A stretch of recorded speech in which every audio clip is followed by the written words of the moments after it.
Je ne sais pas quoi mettre comme musique. C'est quoi ça?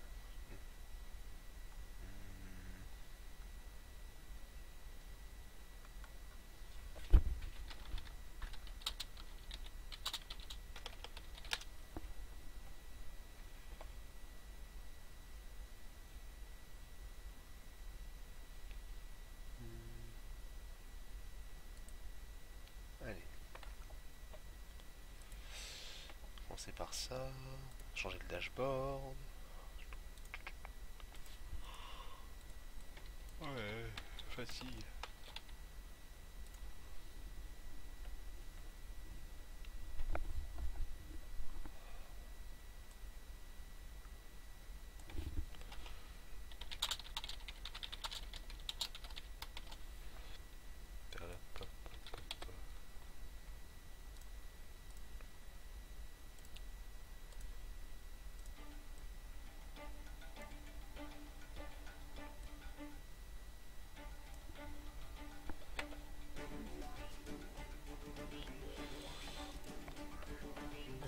Re tout le monde.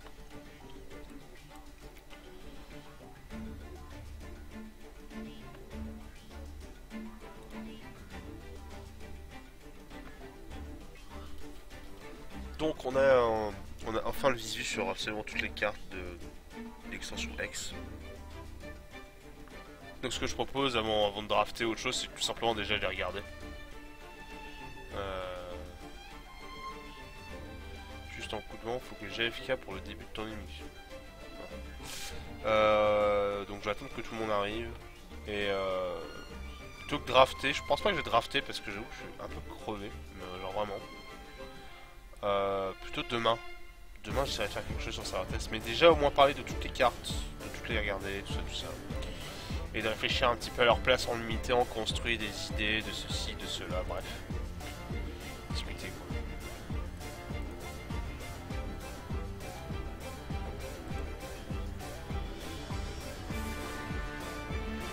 J'ai baissé son ami.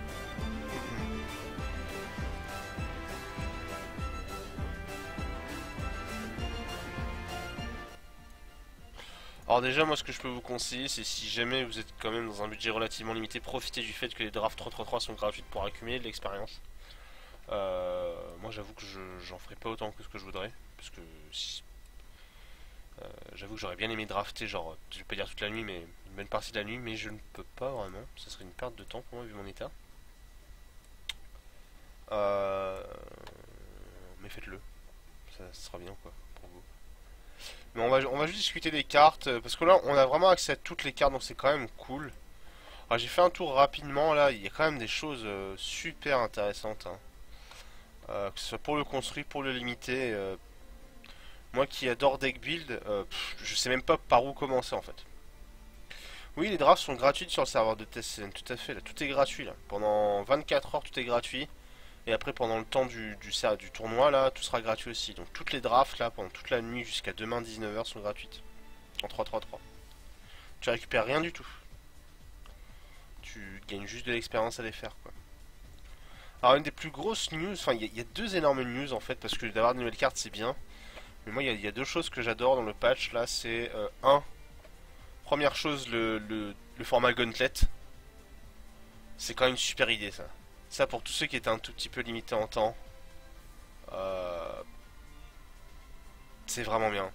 Le fait de pouvoir choisir, allez, soit je fais du construit, soit je fais du CD, et puis je fais une partie aujourd'hui, je ferai une autre partie demain, et voilà, j'ai payé mes X plates, ou mes X paquets plates, et je peux le faire quand je veux. C'est quand même... Là, ils ont quand même encore à nouveau tout compris.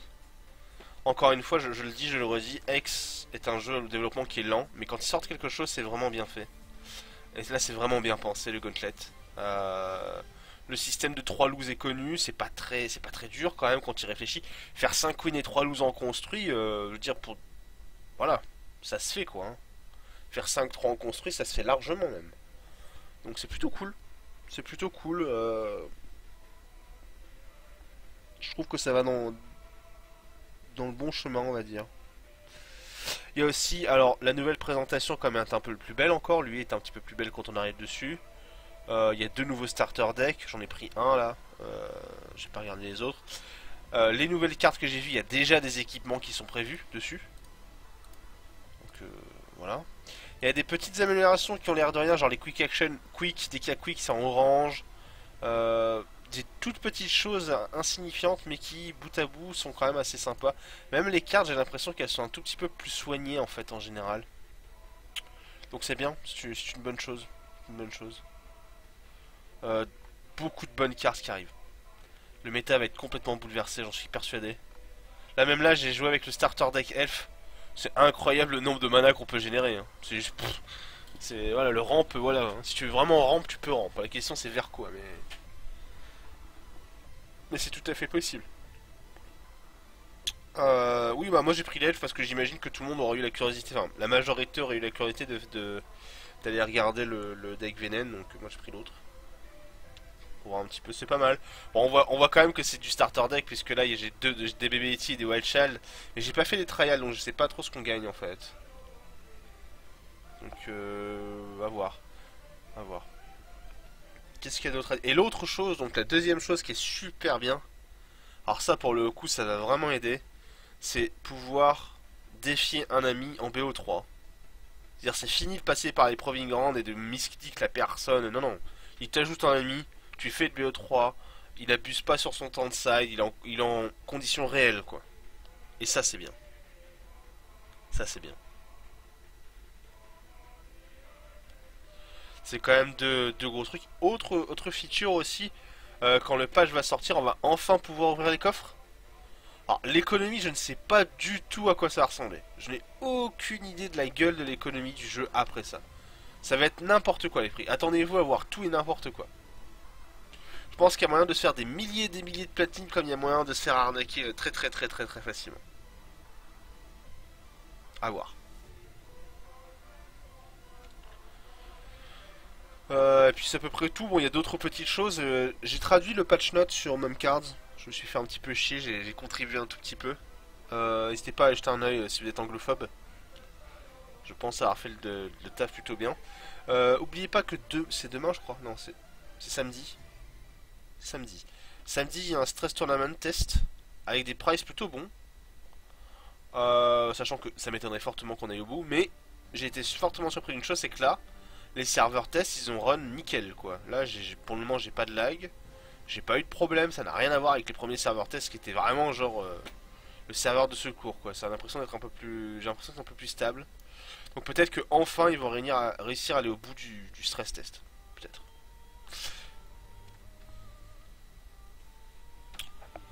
Ils ont rework aussi l'hôtel, tu me dis ça, j'ai pas regardé. Je t'avouerai que ouais. Ah, l'hôtel des ventes, tu veux dire, peut-être. Ah, s'ils ont ajouté des filtres. Ah ouais, c'est déjà un peu mieux quoi. En fait, c'est les mêmes filtres quand même. Est-ce qu'on peut. Alors, j'ai pas testé. Merde. Quelqu'un a-t-il déjà testé si on pouvait. Ah, regardez. Hé hé. Le bouton magique, ils ont compris. Ils ont compris. Wouhou. Le fil magique. Genre, je vais en mettre 5 d'un coup. Hein. On va pouvoir boursicoter sans se prendre trop la tête maintenant, c'est bien. Donc, encore une fois, pas mal de petits ajustements qui sont bons. Donc, c'est plutôt cool. C'est plutôt cool.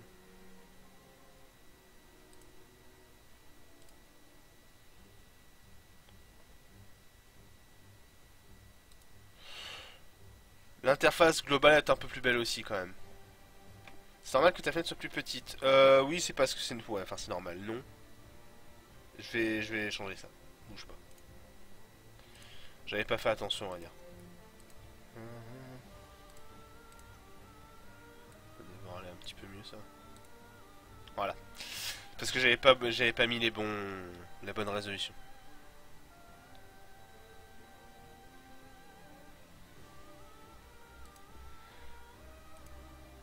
Alors. Bon allez, on démarre un petit peu avec le breakdown des cartes, on va discuter un petit peu. Je sais qu'il y a beaucoup de blabla dans mes émissions. Bientôt il y aura beaucoup de jeux, donc limite, profitez-en, après il y aura moins de blabla. Parce que j'enchaînerai les games. Show all items. Pas Alors il y a des cartes PvE, je jetterai un oeil après. Advanced, et c'est parti. On va trier par rareté, je pense. tout simplement. Alors, j'ai l'impression que c'est pas du tout les bonnes images là, je sais pas pourquoi ça fait ça. Mais là j'ai des bugs dans les images, mais peu importe. Allez, je commence par ce qu'on connaît déjà. Tout ce qu'on connaît déjà, je vais le passer assez vite. Donc le Windsinger, la légendaire. Donc vos ressources se remplissent à chaque début de tour. Même celui de l'adversaire. À chaque fois que l'adversaire pioche une carte, vous piochez une carte aussi. Je trouve la carte extrêmement puissante. Parce que ça veut dire que vous payez 6, mais après vous pouvez le protéger pendant le tour de l'adversaire. Et que ça vous fait un draw instantané. Genre vous le jouez, si vous le jouez quand le mec il a le tap, techniquement ça fait je joue, je pioche une carte et j'ai toutes mes manas pour le protéger. C'est très très bon. C'est vraiment très très très bon. Je vais essayer d'aller assez vite puisqu'il y a quand même 250 cartes. Je vais pas y passer des heures. Le Walking Calamity, donc 4 seuils quand même. 10-10 Speed Crush qui dit que quand elle meurt elle inflige 10. C'est gros quand même, hein. J'ai pas du tout regardé les prix des Isles of Creation à la hache, mais ils ont dû monter, du coup. Hein. Ça vaut presque un root phaser quand même, voire même ça vaut un root phaser ce truc. C'est juste que c'est plus dur à le sortir comme ça, évidemment. Mais alors sous Eye, c'est monstrueux. Mirim, donc en impératrice de la crypte. Ouais. À la fin de chaque tour, mettez toutes les troupes qui sont mortes ce tour-ci en jeu, sous votre contrôle. Bon, ça coûte 8 quand même, hein. C'est super cher, l'effet est super fort. Mais c'est quand même super cher ça. Alors lui quand je l'ai lu 3 fois. Non, j'en ai bien. Lanpo, Prophet of Fate, donc tricolore. Quand une carte, quand vous jouez une carte prophétisée, lui il gagne +2/+2. Bon, soit. Et quand il arrive en jeu, la prochaine troupe gagne +2/+2 et la prochaine action coûte 2 de moins. Et les ressources gagnent 2 charges plus. Alors c'est pas mauvais. Après je ne le vois pas comme étant joué. Mais c'est... Voilà, je ne le vois pas comme étant joué, clairement. Voilà, c'est mon avis. Alors lui par contre... pour 4 c'est une 1-3 vol. Qui dit que quand elle inflige des dégâts à l'adversaire, vous le meulez de la moitié de son deck. Arrondi au supérieur. Donc il reste 50 cartes dans la bibliothèque d'adversaire, vous meulez 25. S'il touche. C'est quand même super fort. C'est quand même une réelle menace ça pour le coup. Hein. Armure on l'a déjà vu, Pupille on l'a déjà vu. Heart of the Rasouder, je connais pas la carte. Ça a +1/+1 pour chaque permanente ressource suave. Alors je sais pas ce qu'ils appellent les permanentes ressources. Bien que c'est le truc en bas. Donc genre si vous le jouez pour 6 et qu'il y a 6 mana open, ça veut dire que c'est une 6-6. Et quand il meurt...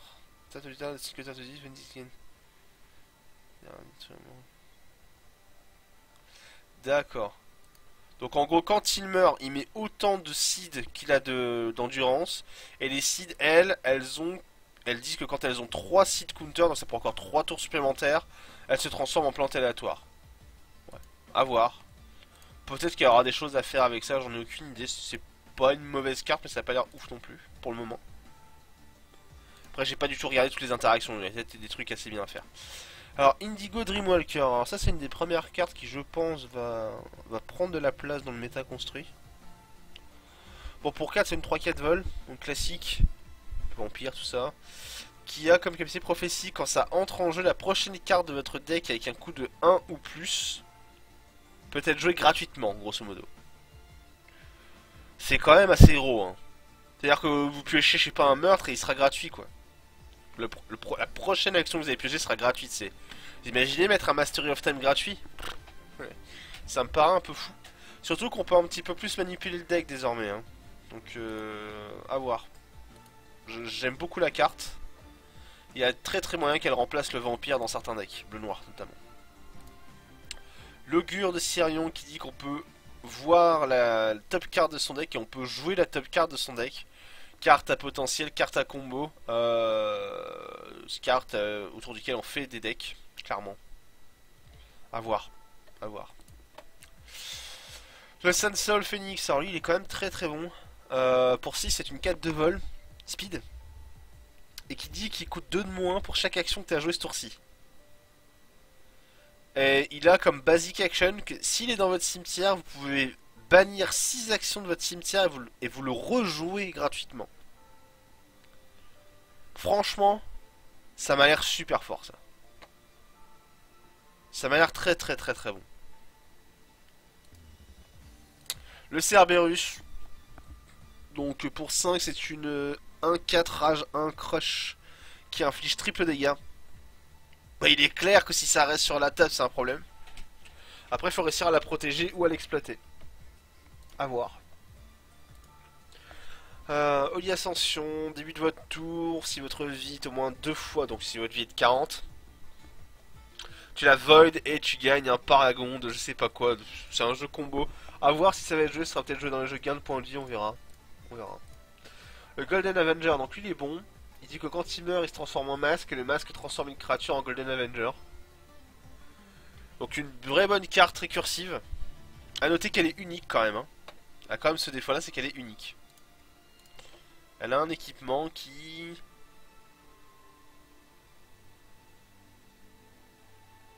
D'accord.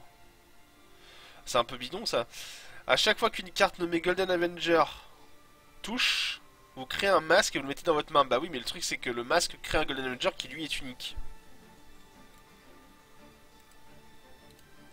Je trouve ça un peu nul. Alors moi j'ai pas compris. Bon, je sais aller plus vite. Tout ça, ça on l'a vu en fait. Ça va pas vraiment être des staples en... Enfin, tu vas me dire, on peut en parler, mais... Ouais, tu vas dire, on peut en parler. On va le faire propre, on va en parler. Alors, l'équipement du Cerbère, c'est... Pour 5, tu le dégages, il attaque une deuxième fois. Voilà.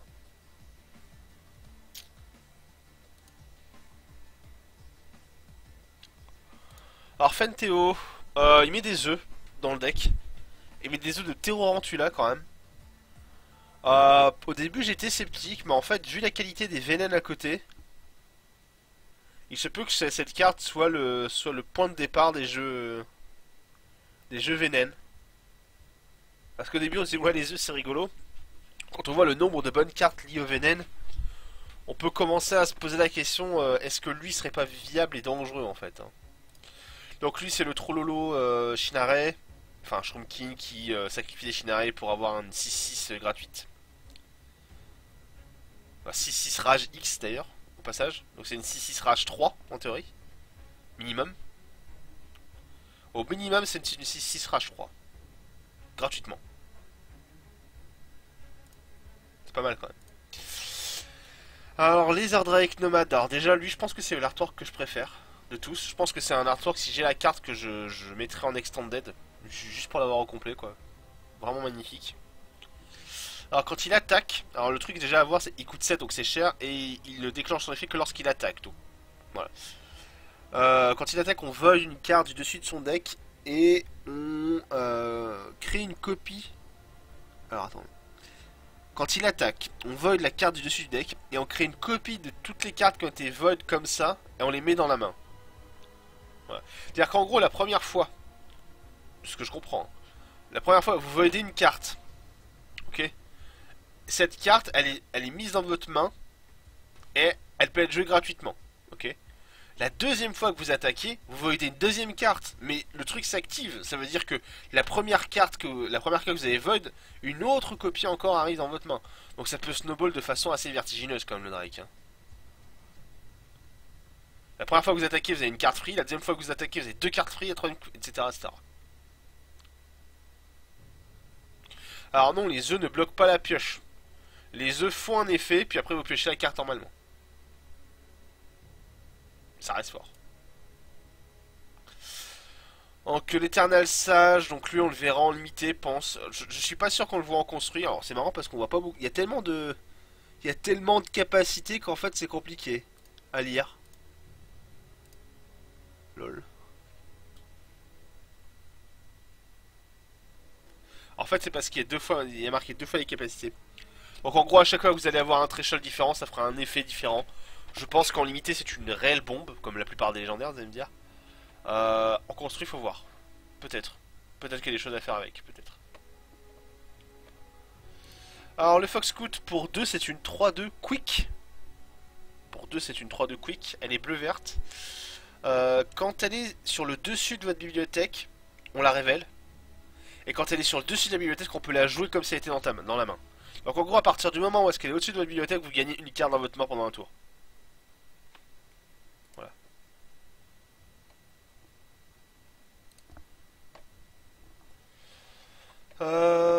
Donc le Carnosaurus, on l'a déjà vu, c'est le tueur de CMK. Quand il arrive en jeu, il est quand même énorme lui. Hein. Il est quand même énorme. Quand il arrive en jeu, il battle une opposing troupe. En plus, c'est You May, c'est même pas tu dois. Hein. C'est You May, tu choisis si tu le fais ou tu le fais pas. Donc au pire, c'est pour 2 une de 2. Et qui dit qu'en plus de cette battue comme ça, à chaque fois qu'une troupe se bat, vous gagnez 2 points de vie. Donc quand il arrive en jeu, il tue un CMK et il fait gagner 2 points de vie. Lui, il est vraiment gros. Hein. Lui, il est vraiment très très bon quand même. Hein. Il n'y a pas à chier. Alors c'est là, ça c'est le dessin alternatif. D'ailleurs, je suis en train de regarder les apps, peut-être que j'ai zapp. J'aime beaucoup la carte, je suis vraiment très très fan de ça. Donc je vais zapper les apps, je vais passer au rare quand même. Donc la Periwinkle, c'est une carte qu'on avait vue dès le début, qui dit qu'à chaque fois qu'une carte qui coûte 5 ou plus rentre sur le... Enfin, à chaque fois que vous jouez une carte qui coûte 5 ou plus, on la copie. Ce que je me demande, c'est est-ce que si on copie Eye of Creation à... Est-ce que si on joue Eye of Creation à 7, on le fait 2 fois?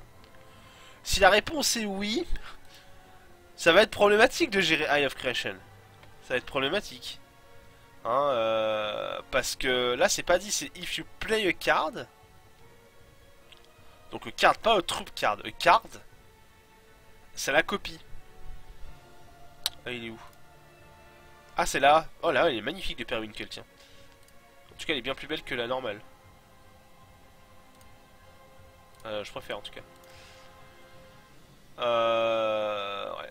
Imaginez Eye of Creation à 7, tu le copies. Pouh. Énorme. Donc ouais, une carte qui va être recherchée, ça c'est sûr.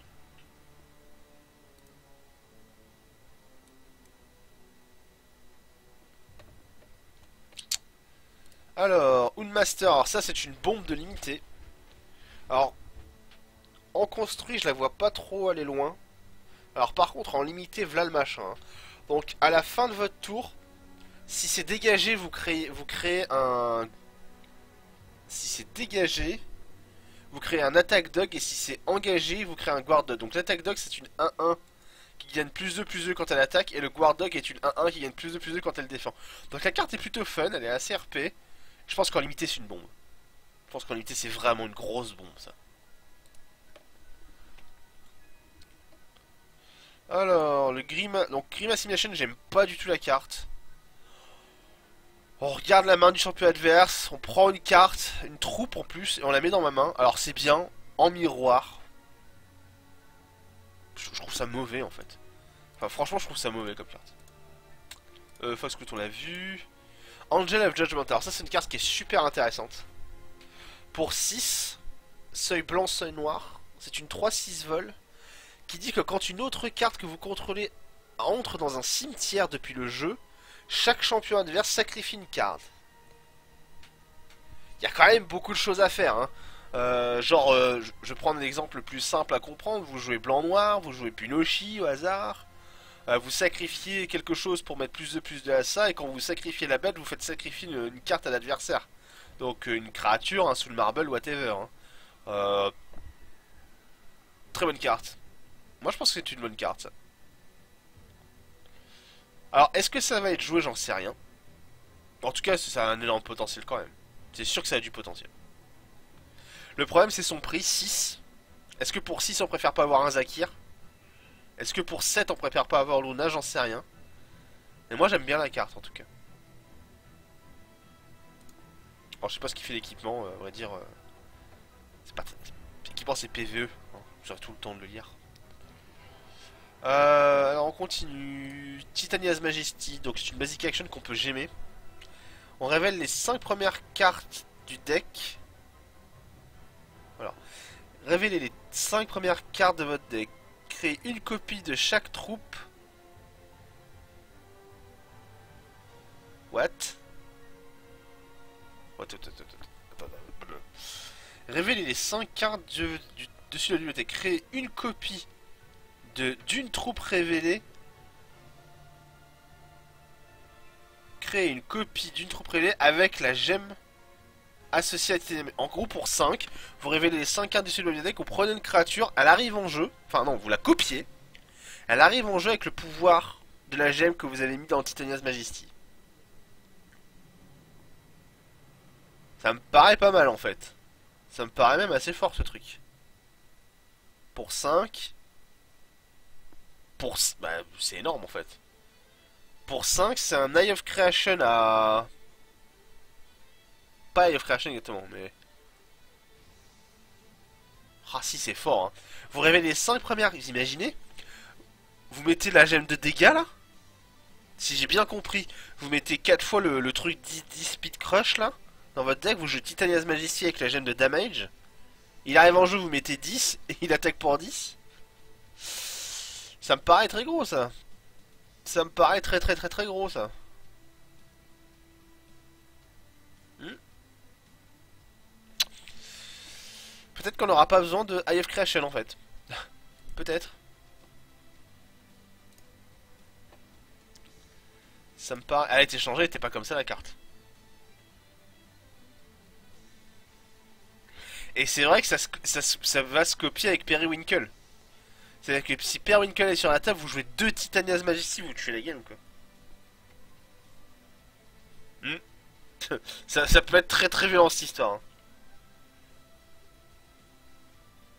Ah si.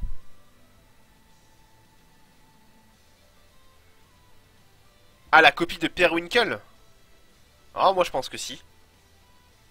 Moi je pense qu'elle aura tout.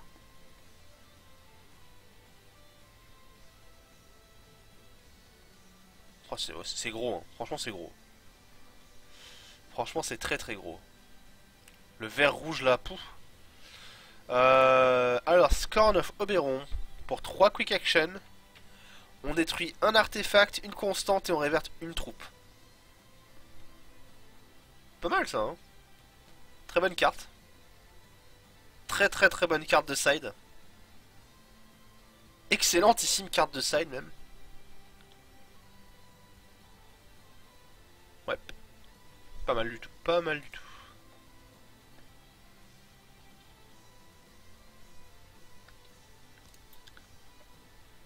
Ouais. Rhythmic Spiritualist. Alors ça j'aime bien. Ça j'adore la carte. Je la trouve assez élégante. Donc pour 3 c'est une 3-4. Donc déjà c'est plus qu'honorable. C'est même très bien. À la fin de votre tour, vous mettez une carte de créature depuis de votre cimetière dans votre deck. Et cette troupe gagne plus 2 et coûte 2 de moins. Bah si vous couplez ça avec des Darkspire, ça devient quand même très compliqué, hein. Ça devient quand même très compliqué.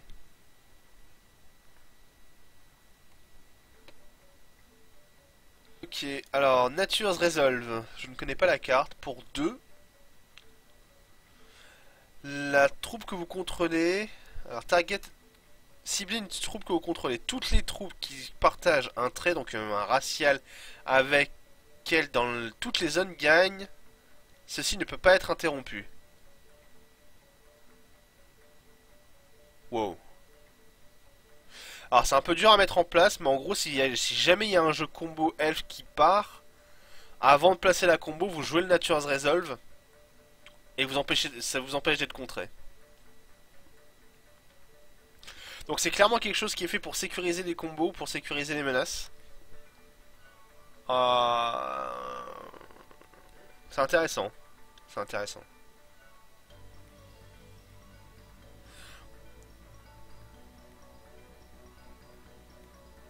Ouais, c'est même pas mal du tout en fait. Il faut voir à quel point on peut s'en servir. J'ai peur qu'il n'y ait pas encore assez... Enfin, j'ai pas encore vu toutes les communes, mais... Je sais pas si vraiment on va réussir à s'en servir de ça. Il y a peut-être mieux que se baser là-dessus. Mais ok, pourquoi pas. Peut-être une carte de side tout simplement. Je vois plus ça comme une carte de side en tout cas. Lui c'est un monstre. Vous avez connu Electroid? Eh bah tremblez mes amis parce que alors, les Shinari ils vont pas être contents. Pour 1 c'est une 4-3 et on ne peut la jouer seulement s'il y a eu 2 troupes seulement si vous avez joué 2 troupes ce tour-ci. En fait c'est même pas que vous avez joué. Vous la jouez seulement si deux troupes sont rentrées en jeu ce tour-ci.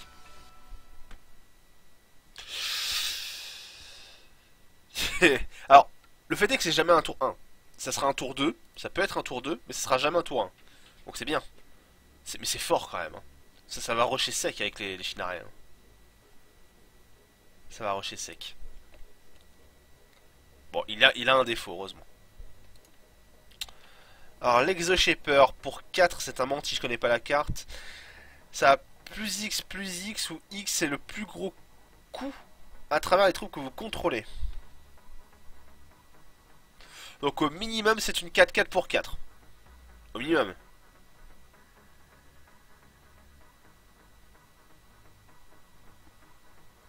Et vous pouvez faire en sorte que pour 0...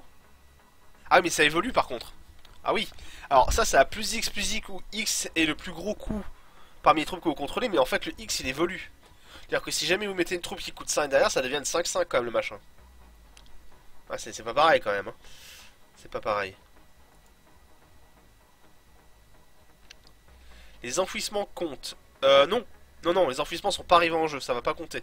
Non, mais quelque chose d'assez facile à comprendre, c'est avec l'action qui coûte 1 qui met 2 Shinarets en jeu. Pour 1.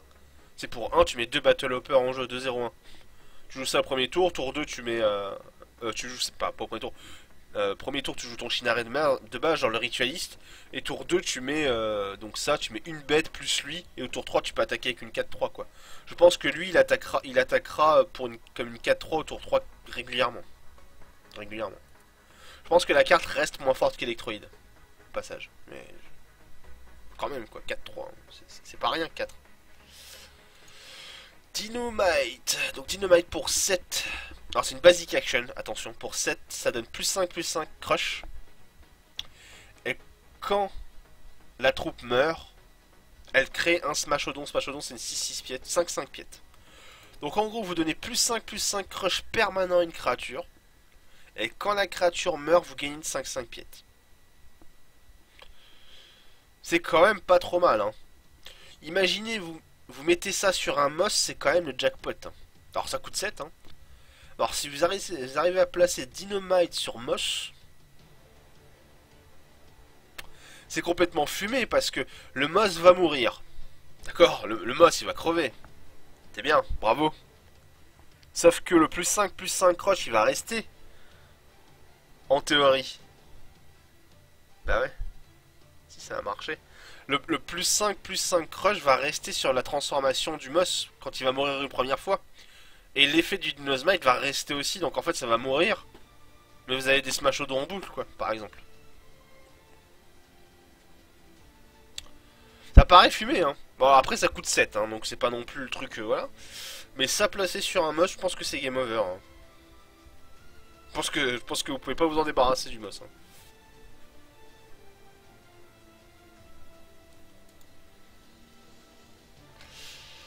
Ok, Crocosaur. Lui il est gros, hein. Lui, je pense qu'en limité c'est une bombe en monovert. Je suis même sûr que c'est une bombe en monovert. Alors pour 5, donc triple sévère, attention quand même. Quand ça arrive en jeu, il battle 3 troupes. Alors avec 5-6, vous pouvez faire du ménage quand même. Hein. Vous pouvez faire du ménage. Carnosaurus on a vu. Balthazar, alors lui c'est un petit poème. Mais grosso modo pour 6, quand il arrive en jeu, vous gagnez autant de points de vie que la plus grosse endurance de vos créatures et vous piochez autant de cartes que la plus grande force de toutes vos créatures. C'est quand même très gros hein, pour du monovert. Alors ça coûte 6, c'est cher, mais vu les moyens de rampe, ça va se faire. Ça va se faire. Ageless Troubadour, donc lui vous gagnez 1 de ressources au début du tour, donc 1-0, hein, pas définitif, vous gagnez 1 de ressources pour chaque elfe que vous contrôlez, sachant qu'il se compte, c'est-à-dire que minimum vous gagnez 1. Il y a pas mal de troupes comme ça, pour l'avoir essayé un petit peu, là j'ai fait l'arène, ça peut aller très vite. Hein. Ça peut aller très vite, les ressources, avec ça. Tu peux pas vraiment le laisser sur... Si tu le laisses sur la table, tu prends un tour monstrueux. Hein. Donc ouais. Ça peut aller très. Pour ceux qui... on pourrait comparer ça après 13 de Titania, sauf que tu peux pas la détaper et retaper, ce que tu veux. Mais ça ressemble quand même drôlement après 13 de Titania vu comment tu t'en sers. Hein. Un tout petit peu moins fort évidemment, heureusement. Mais c'est la même idée. Donc pour ceux qui ont déjà magique, sinon les autres vous comprendrez pas. Alors on passe au bleu pour 3. Alors pour 3 c'est un Shapeshifter Shinare, pauvre lapin. Pour 3 une 1-1. Basic one shot. 10 get. Ah pour 3. Plus X. 10 get plus each equal to target. D'accord. Donc en gros vous copiez la force et l'endurance d'une troupe. Ou vous copiez carrément une autre troupe. C'est-à-dire que soit vous copiez sa force et l'endurance, soit vous la copiez complètement. Alors je comprends pas trop l'intérêt, puisque si tu copies... Ah non d'accord. C'est soit tu gagnes plus X, donc en gros, par exemple, je sais pas, t'as un Moss, je dis une connerie. T'as un Moss sur la table, soit tu copies Moss, et t'as un Moss, qui paraît honnête. Soit en fait tu copies le plus 5 du Moss, et ça devient 6-6. D'accord. Ouais, bah ouais, bien sûr. C'est pas complètement pété, je pense. Parce que c'est lent. Mais c'est quand même fort. C'est quand même fort. Enfin, fort. C'est honnête, on va dire. Je pense pas que ce soit fort. C'est juste honnête. Je pense pas qu'on le verra en construit. Je peux peut-être me tromper là. C'est trop tôt pour le dire. Après, c'est comme une superbe réponse. Hein. Quand vous pouvez pas battre quelque chose, et ben vous le copiez quoi. Vous le jouez donc. Alors, Wakuna Matata Crowfeather. Wakuna. Prophétie. Quand ça arrive en jeu, la prochaine troupe gagne plus de vols. Et si c'est un coyote, il gagne ce pouvoir. Ça peut aller vite quand même. Hein. Si vous faites un jeu coyote et qu'ils ont tous plus de vols, ça peut être sympa quand même.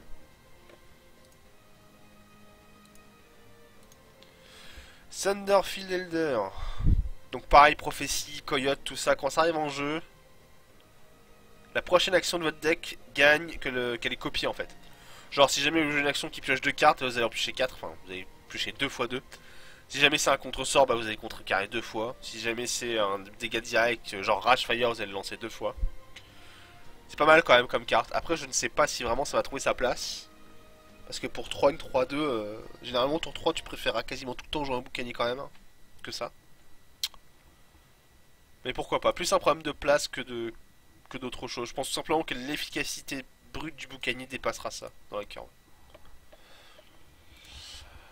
Alors, la carte qui s'appelle Sizigi. Sizigi. Enfin bref, ça quoi.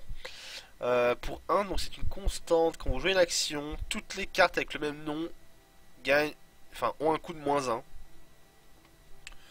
Ok, tu joues Rage Fire pour 2, le prochain Rage Fire sera pour 1. Ouais. Je suis pas super convaincu de ça, mais ok, d'accord. Pourquoi pas. Au moins, si tu veux jouer Chronic Madness avec ça, ça peut aller très vite, c'est vrai, mais bon. Ça me... voilà. Alors ça, la carte, je la trouve nulle. Enfin, je la trouve nulle. Alors, transforme... Pour 5, on transforme l'artefact ciblé qu'on contrôle, ou qui est dans notre main, en un War Hulk qui a la gemme. Donc en gros, au mieux pour 5, vous avez une 5-5 piette vol. En échange d'une carte qui est sur le board.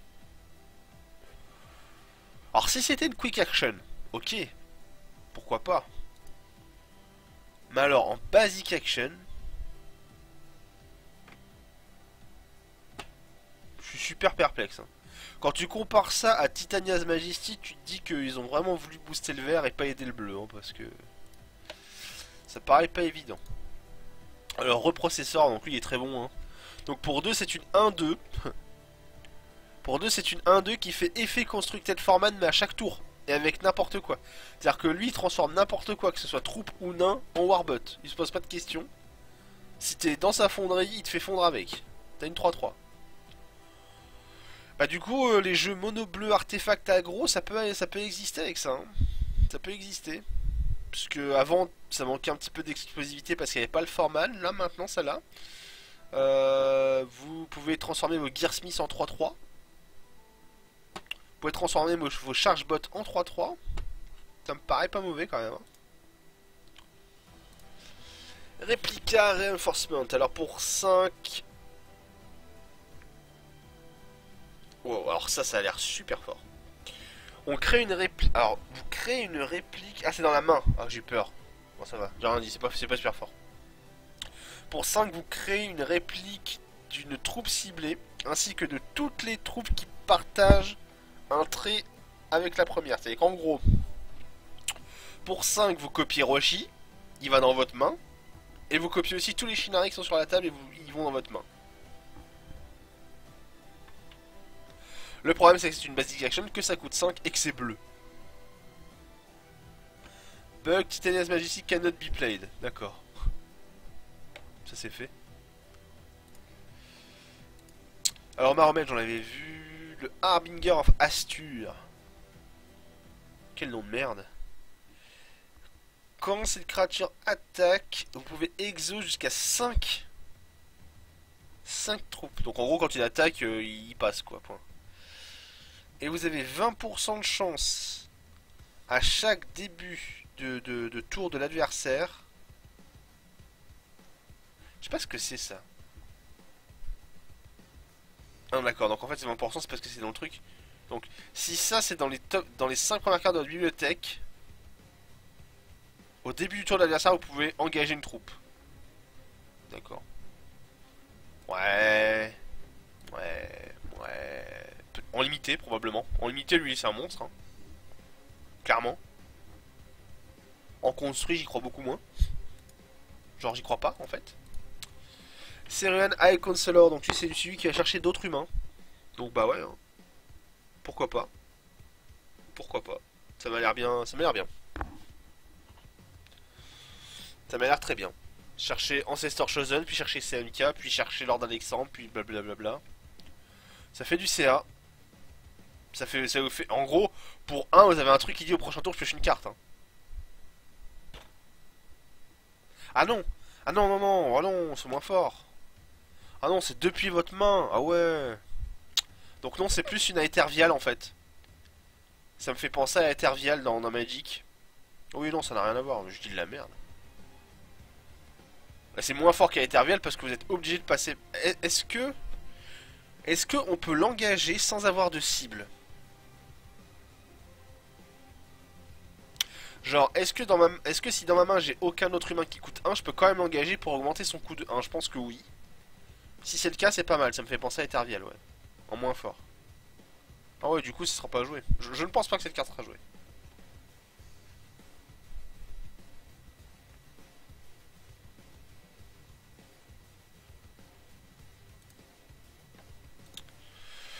Brood Baron, donc un Vénène, qui dit que pour 5, au début de votre tour, vous doublez le nombre d'œufs dans les decks adverses. Je pense que cette carte, on va la voir. Je pense qu'on va la voir. Après, il faut qu'elle passe le tour.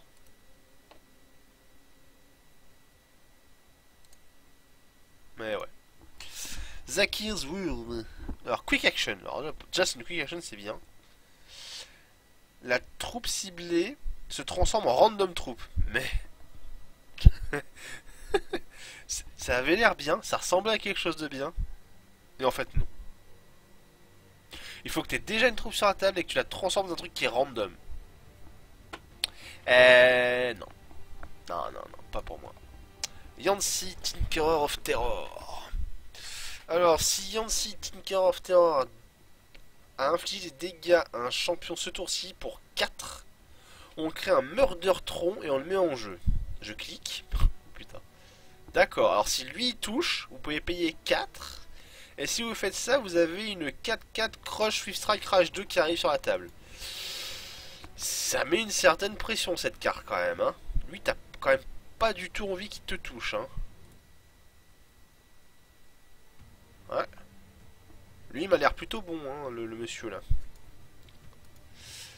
Alors, Tribal Warfare, je l'ai vu, c'est. Alors, je vais vous la lire. Target. Alors, la troupe ciblée que vous contrôlez ainsi que toutes les troupes qui partagent un trait avec celle-ci vous pouvez l'engager et vous infliger un nombre de dégâts équivalent à la force à une autre troupe. Donc dans un deck tribal elfe, le problème c'est qu'il n'y a pas non plus des elfes qui ont 1 milliard de PV. Peut-être en Shinari vert rouge, peut-être il faut chercher avec les tribaux, peut-être avec les orques, tout simplement aussi.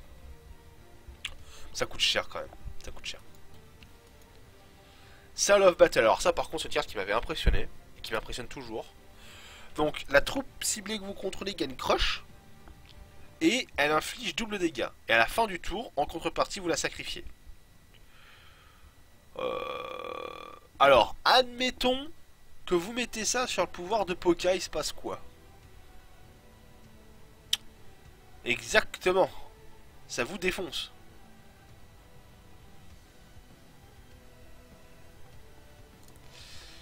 C'est vraiment très bon ça dans un gros. Hein. Je pense que c'est vraiment très très bon dans un gros. Alors, Kutzul Gorecaster. Pour 7, une 4-6 vol. Quand un champion se voit infliger des dégâts non combat, donc des spells en gros, vous créez un Scarlet Rider pour chaque dégât infligé et vous le mettez en jeu. Donc le Scarlet Rider, donc en gros un Rider sans cicatrice, je devrais voir ça. Donc en gros vous mettez Crackling Bolt avec ça sur table, il y a 3 à 1 speed qui join la table. Alors ça coûte cher. Je suis pas sûr qu'on le voit beaucoup en construit, mais alors quand il est sur la table, vous avez très intérêt à le gérer. Ouais. Alors pour 1, une 0-1 Orc Rage 1. Quand ceci attaque une autre troupe. Wow. Oh, il est gros. Donc pour 1, c'est une 0-1 Rage 1 qui quand elle attaque, elle donne sa force. Elle donne un boost de force à une autre créature qui attaque ce tour-ci. Même pas qui attaque, à une autre créature ce tour-ci. Alors lui, il est d'une violence. Pouf. Ok. Ok. Bon. Alors. Ah. Moi je dis ah mais en fait ça va pas changer grand chose mais au moins il y a la mécanique qui rentre. Donc à chaque fois qu'un adversaire pioche une carte, ils se vont infliger un point de dégâts. Au moins ça c'est fait hein. Si toi piocher, toi prendre des dégâts, ça me va très bien. Highlands Black Belt, alors elle est vraiment très forte aussi hein. Donc alors pour mieux le dire je vais faire comme ça je pense. Donc pour 2 c'est une 2-1 humaine qui a un basic one shot qui a le choix entre 3 capacités. La première c'est cette carte gagne double dégâts sourcils. La deuxième capacité c'est elle gagne vol et quand elle inflige des dégâts à un champion, elle inflige un point de dégâts à chaque troupe ennemie ce tour-ci.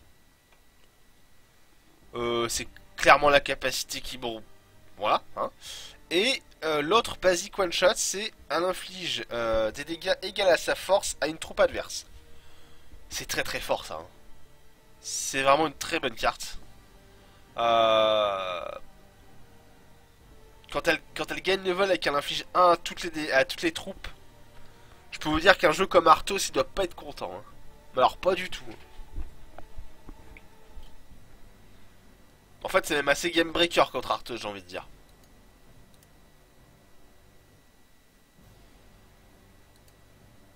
Ouais. Ouais.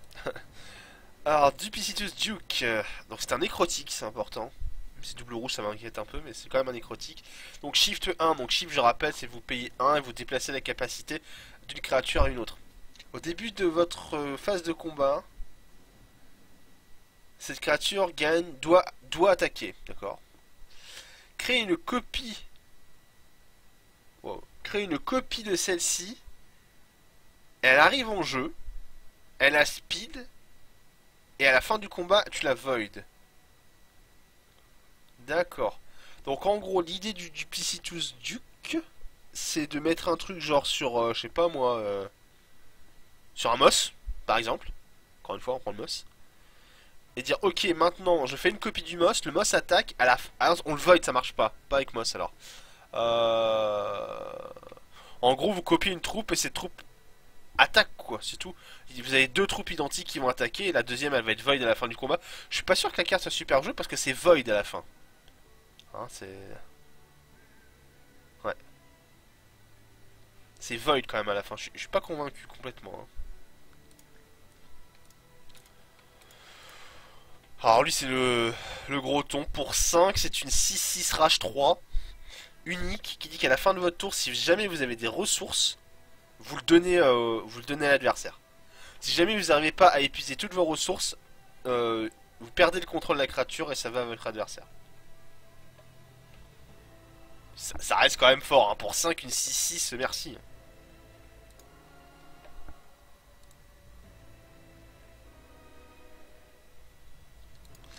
Alors, Ashun Maestro pour 2, c'est une 3-1. Au début du tour de chaque champion, il gagne 2 points de ressources.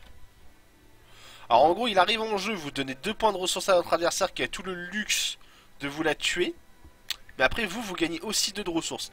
La question est, combien de fois vous allez jouer ça, donner 2 points de ressources à votre adversaire et cette carte va mourir derrière. Ça paraît compliqué à mettre en place ça, hein. C'est fort, hein, ça peut être fort. Ça peut être fort. Mais ça me paraît quand même super dangereux. Surtout donner 2 points de ressources gratuits en early game comme ça. Allez, je te donne 2. Ok, Moss, à toi. Ça me paraît un peu dur. Mais à voir. Donc Valiant Escort pour 1, c'est une 2-1 qui n'a pas de défaut. 1, 2, 1 point barre. Donc quand même très très bien ça. Et qui a, vous pouvez la sacrifier. Si vous la sacrifiez, vous prenez une autre troupe que vous contrôlez, vous la mettez dans votre main. Donc en gros, je sais pas moi, vous jouez ça au début, vous agressez, puis vous jouez votre totem. Quelqu'un fait meurtre sur totem, vous payez 1, vous dites non. Le totem, il revient dans ma main, quoi. Pourquoi pas. Bonne carte. Élégante, on va dire. Starsight Oracle pour 5, une 3-3. Alors déjà, j'aime pas les stats. Prophétie, quand ça arrive en jeu, la prochaine ressource de votre deck gagne. Quand vous jouez cette ressource, créez un Starsight Oracle et mettez-le dans votre main.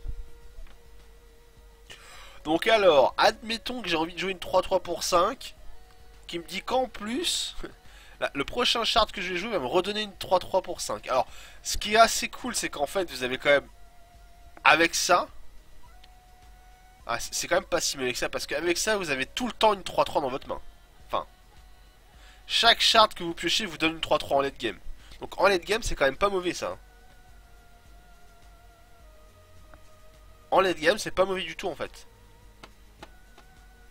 Parce que avoir une 3-3 à chaque fois que vous posez un shard, c'est quand même cool, hein. So why not? Why not? Ça me paraît compliqué de le jouer, mais genre en draft, je pense que c'est une bombe ça, hein. Je suis même sûr que c'est une bombe en fait.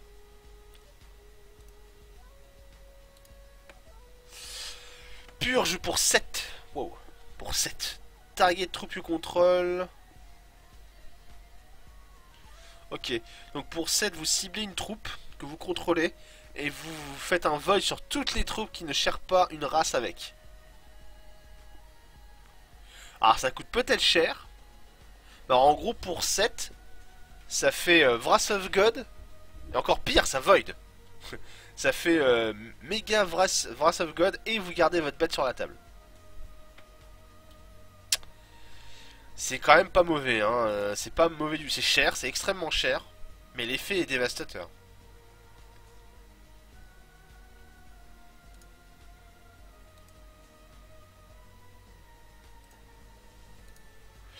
Mistlord. Alors ça. Alors le potentiel de cette carte est quand même meilleur. Déjà c'est un nécrotique. Ce qui est plutôt cool. Donc ça a shift. Donc c'est à dire que vous pouvez transférer cette capacité à une autre créature. Et la capacité dit que pour 3, vous pouvez la void. Et à la fin du tour elle revient en jeu. Franchement c'est mortel, hein. Vous mettez ça sur un Drew. Je pense que il n'y a pas besoin de vous faire un dessin. Vous mettez ça sur n'importe quoi avec un effet d'entrée en jeu. Lui il est bon, hein. Lui il est bon. Lui il est vraiment très très bon même. Nécrotique en plus. Nécrotique. Ouais. Ouais. Mir's Parade. Alors à chaque fois qu'il y avait des putains d'éléphants c'était mauvais. Alors pour 4 on crée 2 de... Pour 4, on crée 2-2-2 gémé. Alors ça veut dire que si vous le gémez vert, pour 4, vous avez 2-3-3. Mais c'est une basic action. Ah, c'est une major quand même, c'est une major socket quand même. Voilà. C'est une major socket quand même. Bah c'est une basic action.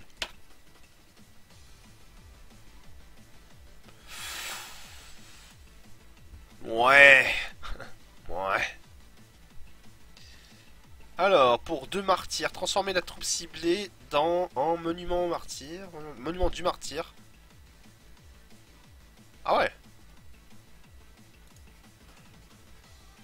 C'est pas mal ça. C'est pas mal du tout même en fait. Parce qu'en gros, on vous dit, bah ok, je détruis, enfin je sais pas, je fais un meurtre sur ta bête. En réponse, vous faites ça, et en fait votre bête se transforme en antienne glorieuse, c'est-à-dire en une constante, c'est même pas une constante, c'est un artefact qui donne plus 1 à toutes vos créatures. Dans Shinare, ça va être super fort ça. Hein. Dans Shinare vert blanc, ça va être un monstre ce truc. Hein. Au passage.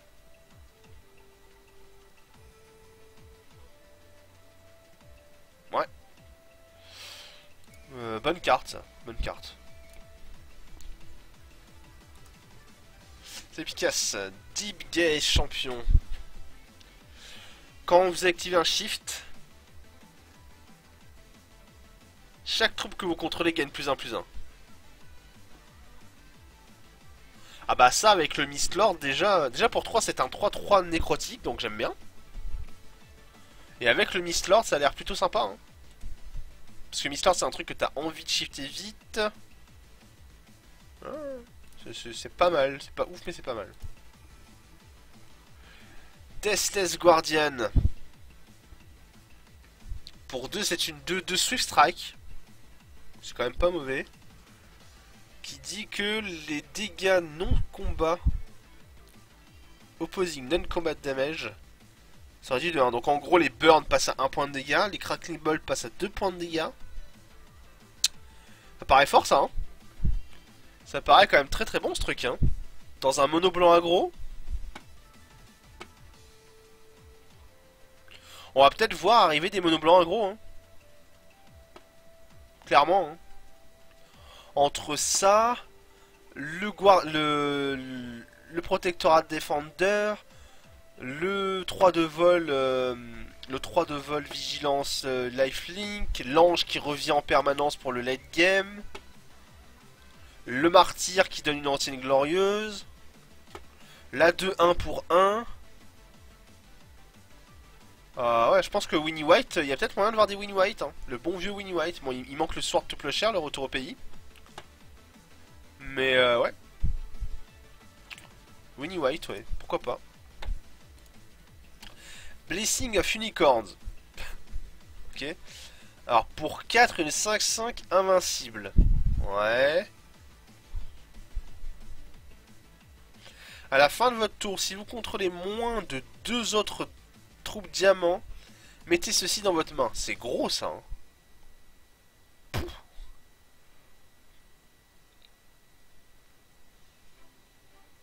Ah ouais. Ah ouais.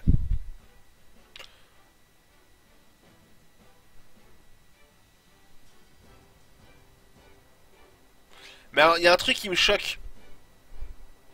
C'est que c'est pas unique ce truc.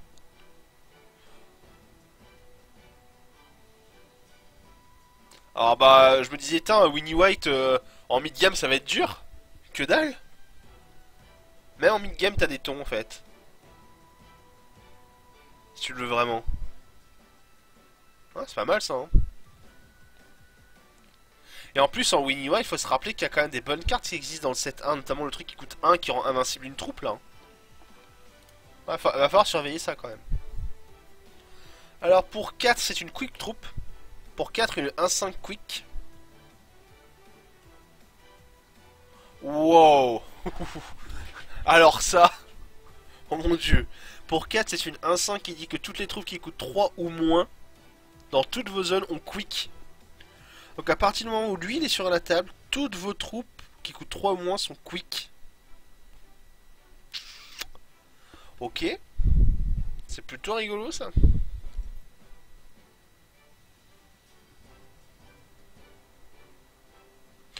C'est plutôt rigolo à voir s'il y a des trucs à faire avec ça. Hein. Une famille on l'a déjà vu. Trop fou. Alors, cette carte n'est pas claire. Quand ça arrive en jeu, chaque champion choisit Pain or Suffering. Alors Pain or Suffering, je sais que c'est à la fin, il me semble.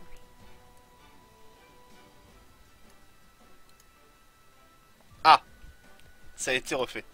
Alors, le Suffering, c'est vous révélez deux cartes. Ah ouais. Révélez deux cartes au hasard de votre main et vous les discardez, ou révélez deux cartes au random et ça inflige des dégâts. Oh. Ah ouais, c'est pas exactement le même power level que ce qu'ils avaient révélé quand même. Hein. Donc c'est une créature qui coûte 5. Quand elle arrive en jeu, il fait défausser deux cartes au hasard, donc il fait Into Turak. Ou qui fait double damage. Ça m'a l'air gros du coup ce truc là.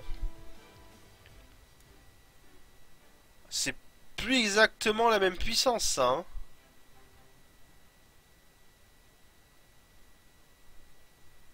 Et c'est un vénène en plus.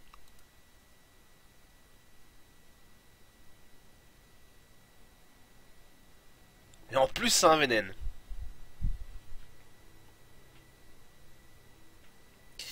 Ouais bah ouais. De toute façon je vous dis franchement, hein, si vous essayez de faire des jeux qui vont draw, il y a des potentiels de draw.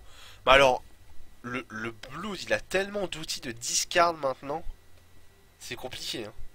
Ils peuvent littéralement vous détruire votre main. Hein. Alors la princesse Vampire, je pense qu'ils ont... Ils ont oublié de mettre le texte. Il y avait un texte avant là. Là.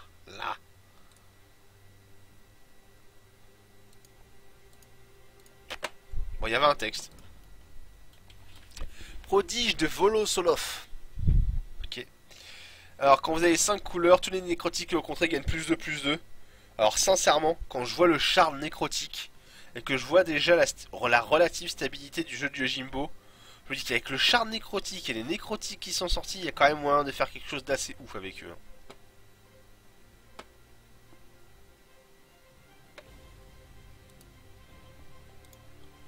Noxious Glory. Ça c'est cool. Donc pour 3 vous sacrifiez une troupe et vous faites un void de toutes les créatures ennemies qui ont 2 de force ou moins.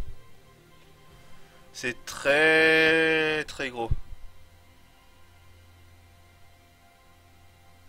Ouais je sais, je l'ai vu ça picasse. Mais on va y venir dessus là, on va y venir. Nécroprophète pour 5. Shift. Nécrotique. Quand ceci meurt, vous pouvez les mettre dans votre main. Et ça gagne un coup de +2. Donc en gros, vous transformez une carte en Xantote. Alors c'est un peu cher. Mais vous transformez quand même une carte en Xantote quoi.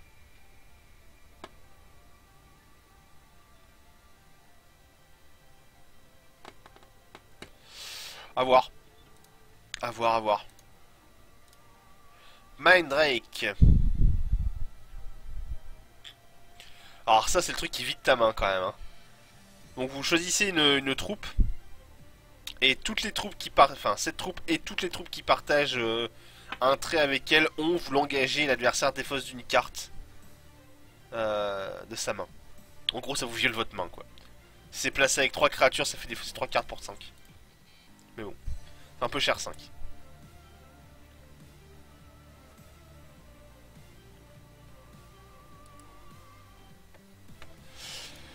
Alors, Grond's Gift. Alors, pour 4, c'est une constante avec un socket majeur qui dit que vous pouvez payer 4. Vous transformez une troupe non zombie depuis votre cimetière en zombie et vous la mettez en jeu, sachant que le zombie aura la gemme. Alors, c'est lent comme carte. Mais c'est quand même une carte que vous devez gérer, parce que sinon vous allez forcément perdre. Hein.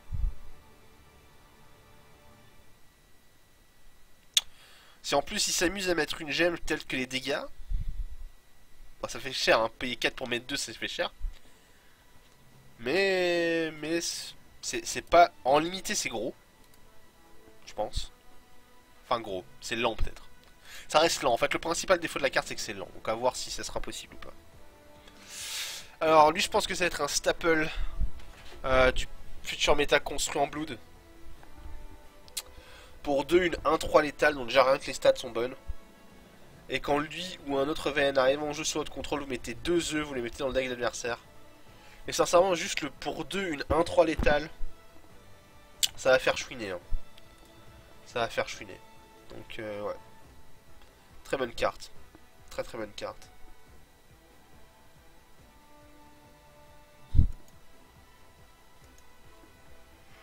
Disciple de Yakuza. Alors ça va me plaire. Je sais pas pourquoi ça va me plaire. Quand une autre troupe va dans votre cimetière et que celle-ci est dans votre cimetière, vous ajoutez un soul counter.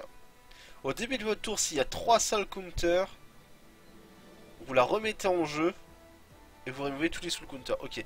Donc en gros pour 2, c'est une 1-1 vol speed qui dit que quand une créature meurt ou atteint votre cimetière, en fait, quand une troupe atteint votre cimetière, vous mettez un compteur sur elle alors qu'elle est dans le cimetière. Quand il y a 3 compteurs, elle revient en jeu.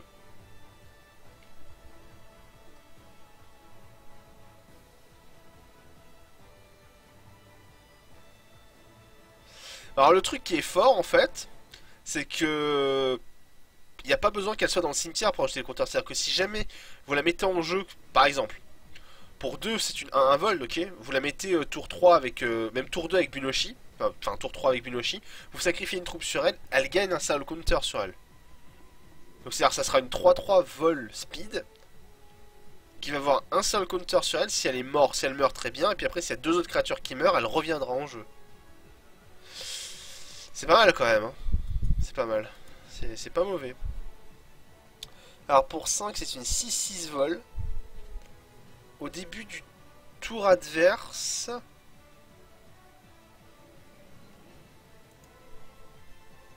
What? Wow. Au début du tour adverse, vous créez un Celestial of Dawn. Et vous la mettez dans son deck. J'en ai rien à foutre de lui donner un Avatar of Hope. D'accord. D'accord, non, j'ai rien dit. Donc, en gros, vous lui mettez une plus grosse bête dans son deck, et si jamais il la pioche, il peut la jouer gratuitement. Ouais, enfin, je m'en fous en fait, hein. C'est quand même gros. Hein. Pour 5, c'est une 6-6 vol le machin, quoi. Quand même, hein. Moi, j'aime bien la carte. J'aime bien la carte. Blood Pit River. Alors pour 6, c'est gros. C'est une 6-5 rage 2 qui dit qu'au début de votre tour. Ah ouais, au début de votre tour, vous détruisez chaque troupe. Ok. Au début de votre tour, vous détruisez la troupe qui a la plus basse force. Et si jamais il y a 2 troupes qui ont 1 de force, admettons, bah les 2 sont détruites. Ça se déclenche au début de votre tour quand même. Alors c'est fort. Le truc c'est qu'il peut se sacrifier lui-même du coup. Si jamais il y a que lui en jeu, il se sacrifie tout seul. Ouais, je suis pas fan. Je suis pas fan. Unity Generator, donc pour 2 vous gagnez un threshold de votre choix, c'est un peu cher, mais voilà. Alors ça je l'ai lu, je suis fan de cette carte. J'aime beaucoup cette carte. Donc pour 2, c'est un artefact unique. Quand une troupe entre au cimetière, si le scroll de Yakuza est en jeu ou dans votre main, vous ajoutez un soul counter sur le scroll. Et au début de votre tour, s'il y a 6 counters ou plus sur le scroll, vous removez les 6 counters et vous jouez une Blasphemous Aura, vous la mettez en jeu. Blasphemous Aura, c'est une 6-6 crush.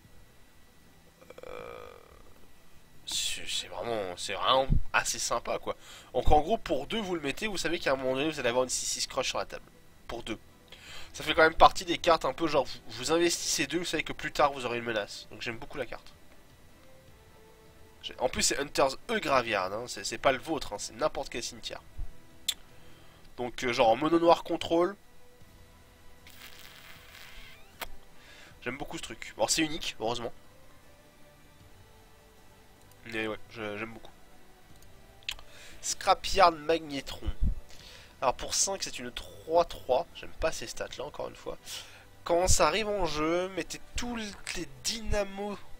Put all Scrapyard Dynamos depuis votre cimetière dans votre main. Et quand ça meurt, vous créez un Scrapyard Browser et vous le mettez en jeu. Alors, les dynamos c'est quoi? Ouais. Mais c'est. Ouais. Alors ça doit être une commune ça?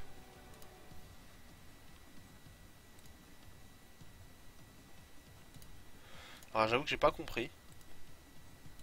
Mais ok. J'ai pas compris. Voilà. Le cinquième livre de Darcis. Au début de votre... Ah ça oui alors ça. Au début du tour de chaque adversaire, si ce champion a 20 cartes ou plus dans son cimetière, ça lui inflige un point de dégâts. Ok. Et ça, un basic one shot qui dit que pour 3, vous allez chercher 3 cartes dans le deck adverse et vous les mettez dans son cimetière. En fait, il y a un petit trick avec ça. Si vous jouez Doppel Gadget plus ça, vous pouvez le faire à tous les tours. À tous les tours, vous payez 3, vous virez 3 cartes. C'est quand même super fort hein, parce que. Alors ça coûte 3 plus 3, c'est lent. Mais vous virez 3 solutions de deck d'adversaire quand même. C'est quand même pas mal. Hein. Moi j'aime bien la carte. J'aime bien surtout, je vous dis, la combinaison avec le Doppel Gadget. Notamment dans Farni par exemple. Farni où il y a quelques cartes ciblées qui vous font chier. Vous jouez ça, vous jouez Doppel Gadget, vous gérez les problèmes quoi.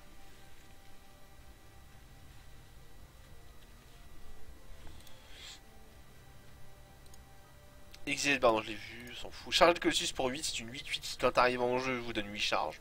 Ok. Et donc dernière rare, non shard, pour 5. À la fin de votre tour, ça inflige 3 points de dégâts à chaque champion ennemi. Et si jamais on vous inflige des dégâts, vous sacrifiez cette carte. Peut-être des choses à faire avec ça, peut-être.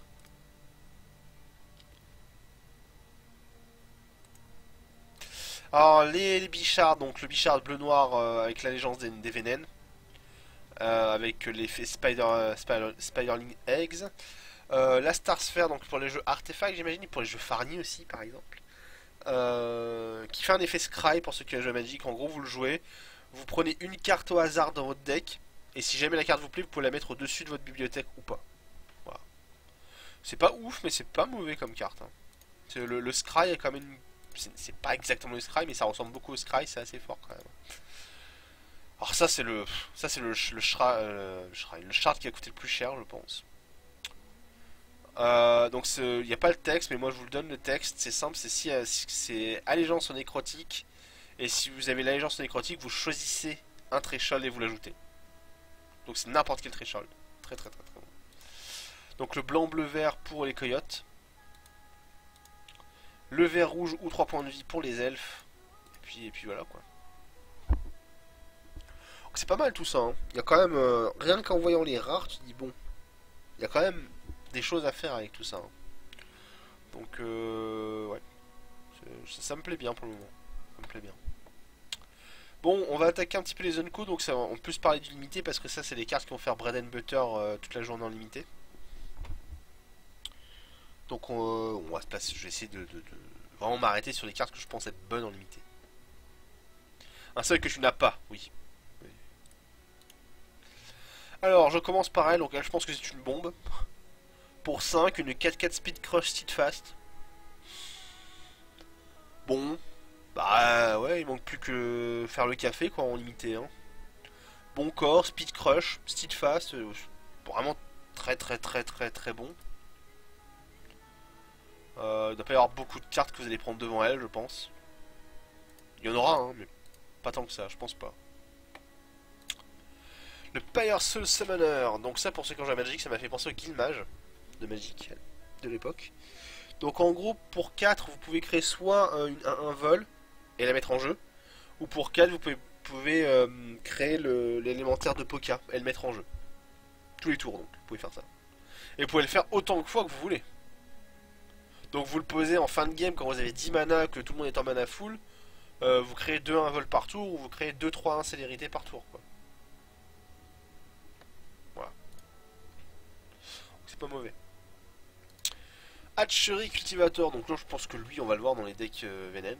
Un peu partout, dans tous les decks Vénène. Il a des bonnes stats, 2-4 pour 3, c'est honorable. Il est où? Non, il est où là, lui. Et qui dit que si un ou plusieurs œufs devraient être mis dans un deck ennemi, bah on met le même nombre plus 1. Alors je sais pas si on va vraiment le voir dans tous les decks, je sais pas si le plus 1 va être vraiment relevant. Mais au moins en limité on le verra, parce que rajouter un œuf, en avoir 3 plutôt que 2, c'est quand même pas mauvais. Et je vous dis encore une fois, les stats sont pas mauvaises, 2-4 pour 3. C'est une carte qu'on verra en limité quasiment, quasiment sûr. Grim Harvester pour 3, une 2-2 Life Drain Swift Strike. Alors déjà rien que les stats, je vous dis que ce sera joué en limité. Pour 1, vous sacrifiez une autre troupe et ça inflige 1 à chaque. Et ceci inflige 1 à chaque champion. Ok, donc en gros pour 1, vous pouvez sacrifier une troupe et vous faites plus 1 moins 1. Bonne carte en limité. Donc double seuil, attention quand même. Pour 3, rien que le 2-2 Swift Strike Life Drain, ça sera joué, je pense. Je pense. C'est des stats qui sont honorables.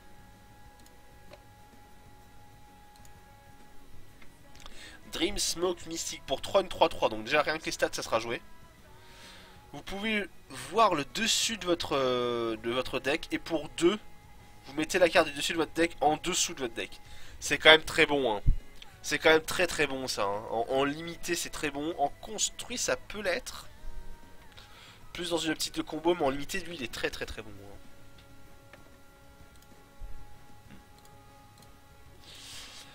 Alors pour 2, à chaque fois que vous jouez une carte qui coûte 5 ou plus, vous piochez une carte pour 2. Ouais. Alors peut-être qu'en limité il y en aura, je me rends pas compte en fait. Parce que c'est vrai qu'il y a beaucoup de cartes qui génèrent de la mana, donc voir des gros tons rapidement, il y a peut-être moyen qu'on... Je me rends pas compte en fait. Je me rends pas compte du potentiel de la carte. Peut-être que ça sera joué, ouais. Ça dépend vraiment du nombre de générateurs de mana qu'on touche par draft. Je sais pas. Pour un Storm Drummer. Ça c'est fort, hein. Pour 1, quand ça arrive en jeu, la prochaine troupe de votre bibliothèque gagne. Quand cette troupe arrive en jeu, elle battle avec une opposing troupe. Ah bah c'est gros, hein. Dire, même si vous piochez, mettons une 3-1, c'est-à-dire que vous pouvez faire un trade, quoi. Je trouve la carte très très très bonne. Enfin très bonne. C'est un tour 1, alors on va pas en mettre 4 en draft, mais... Ça m'a l'air pas mauvais, quoi. Ça m'a l'air pas mauvais. Pas ouf, mais pas mauvais. Voilà. Pour 7, une 6-6 Spell Shield. Alors, quand on voit l'intérêt du Spell Shield, même si elle coûte 7, il se peut que des gens en draftent une. C'est possible. Ah, Smash the Ground. Target troupe gagne plus X ce tour-ci, sachant que la carte coûte X. Ça sera joué, ça, hein. C'est un finisher. Une carte qui fait peur, clairement. Ouais, ça c'est pas mauvais du tout, hein. Pas mauvais du tout. Donc avec la petite... le petit clin d'œil avec le Burn to the Ground, le Smash to the Ground, évidemment. Ça sera joué, ça. Sky Dancer, alors lui il est très très très très bon. Je pense que c'est une des meilleures Unco. Bête, créature je veux dire. Pour 3, une 1-4 Skyguard. Alors déjà les stats sont magnifiques pour bloquer le vol. Et qui dit qu'au début, au début de votre tour, si vous avez une troupe qui coûte 5 ou plus, vous gagnez 1 de ressources. J'aime beaucoup la carte, hein. C'est vraiment clairement une carte que j'ai envie de drafter quasiment instantanément, ouais. Hmm. Donc le Run Here Elite il avait été dévoilé, donc pour 4 c'est une 2-2 crush qui dit que quand une troupe arrive en jeu sous votre contrôle, il gagne plus 2 pour ce tour. Alors ça paraît pas, mais il n'empêche que ne serait-ce que vous jouez une créature par tour, une 4-4 crush pour 4 c'est pas mauvais, hein. Bon après il faut réussir à s'alimenter en troupe et à les jouer comme ça chaque tour, c'est vrai. Il faut savoir aussi que si vous en jouez 2 évidemment, il prend 2 fois plus 2. Donc ça peut quand même assez vite dégénérer ce truc, hein. À voir. J'arrive pas. Je pense pas qu'il sera très joué. Mais il y a moyen qu'il fasse gagner quelques games quand même, hein. Alors ça, voilà. Alors ça c'est une carte que j'adore, hein, j'avais déjà dit. Pour 3, c'est une quick action. Vous révélez les 6 premières cartes du dessus de votre deck. Toutes les troupes révélées gagnent plus 1. Et vous prenez une des troupes révélées ainsi, vous la mettez dans votre main et le reste vous le mélangez dans votre deck. Bah c'est un pic qui coûte 1 de plus et qui vous prend une créature plutôt que n'importe quoi avec un plus 1 dessus en vert. Ça m'a l'air quand même pas mauvais. Moi j'aime bien. J'aime bien. Ouais. Je Je trouve la carte équilibrée, je trouve la carte bonne en fait. Might's Favor. Alors pour 5, c'est une 3-4 avec une gemme majeure. Et quand elle est socketed, elle gagne plus 1 plus... Ah, quand c'est socketé avec une minor gemme, elle prend plus 1 plus 1. Donc soit vous mettez une socket major. Très bien, vous avez une 3-4 avec socket major, ça peut être n'importe quoi, ça peut être des dégâts, ça peut être ce que vous voulez. Ou alors vous mettez une mineure, mais elle gagne plus 1 plus 1. Ça fait que ça devient pour 5 une 4-5 vol par exemple. Pour 5 une 4-5 vol, ça se dit quand même. Hein. En bleu vert, c'est quand même pas mauvais par exemple. Ou pour 5, vous allez avoir une 4-5 speed. Ou une 4-5 imbloquable. Pas mauvais. Pas mauvais du tout. Lui l'habille pour 2 quick action. Revert all attacking troops, prevent all combat damage and will be dealt. Ok. Oh. Ok, donc pour 2, vous faites un revert sur toutes les troupes qui attaquent, ok. Et vous empêchez tous les dégâts qu'elles vont faire et qui leur seront faits. C'est-à-dire, en gros, vous pouvez pas tuer les créatures que vous venez de revert quand même. C'est quand même pas mauvais. C'est-à-dire, vous pouvez pas tuer les créatures qui vous attaquent. Mais elles vous font rien. Et elles sont revertes. À voir. À voir l'impact. J'ai du mal à imaginer un peu des situations où ça serait vraiment game breaker. Plus qu'un Blinding Light par exemple. Je pense que Blinding Light est meilleur que ça en fait. À voir. Pour 5, Earthcaller. Donc pour 5, une 2-2. Quand ça arrive en jeu. Alors, prophétie. Ok, donc la prochaine troupe dans votre deck gagne plus 5, plus 5. Ouais. Enfin, pour 5, c'est une 2-2 quoi. Ah, le coyote. Alors, il y a le Stargazer. Qu'est-ce qu'il fait lui?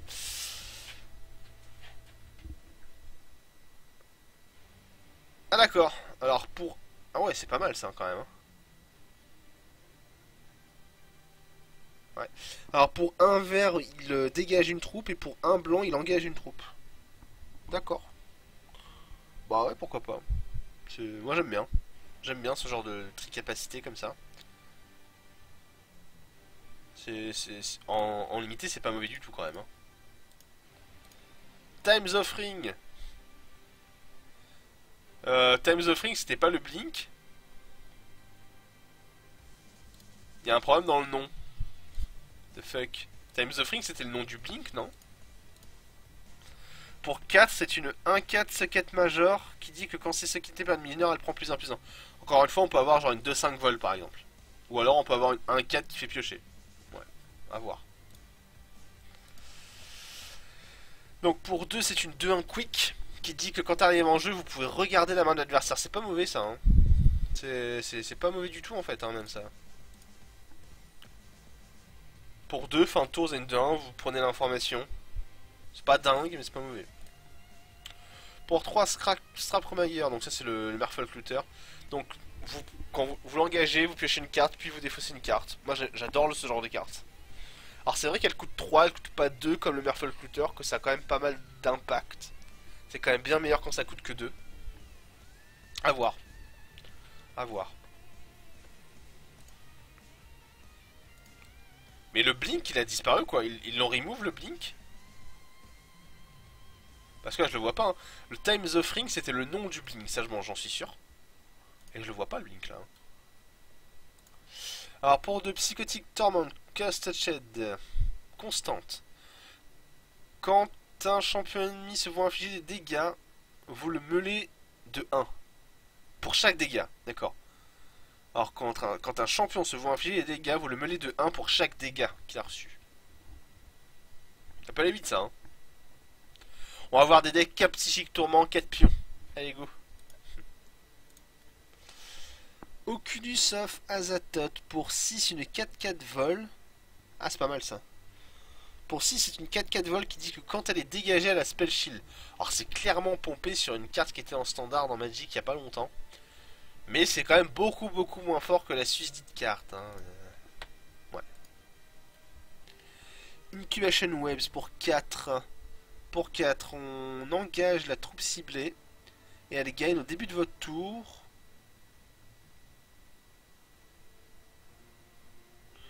It gets at the start of the... Ok. Donc en fait, elle s'engage à chaque début de son tour et elle crée des œufs. Ouais, ok. D'accord. Ouais. Non mais je déconne pas. Il y a quelqu'un qui l'a vu le blink là? Parce que moi je le vois pas le blink là, sans déconner, je troll pas. Hein. Times of Ring c'était le nom du blink. Voilà. Je demande s'il y est resté. Alors, Devote User.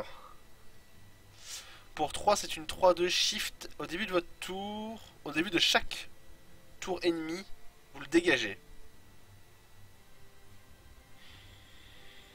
Ouais. Alors, c'est un nécrotique. Ouais. Ouais.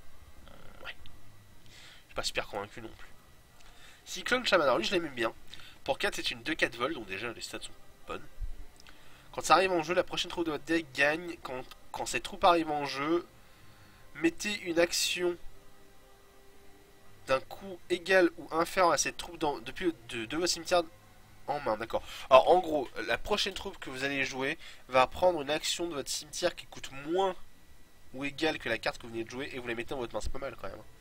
Si vous jouez juste derrière, je sais pas, un Vrenlock, vous reprenez un counter magic dans votre main quand même. Donc ouais, j'aime bien la carte. J'aime bien la carte.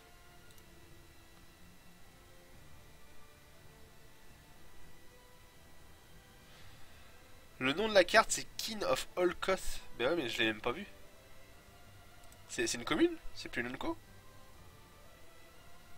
Ça s'est transformé en commune?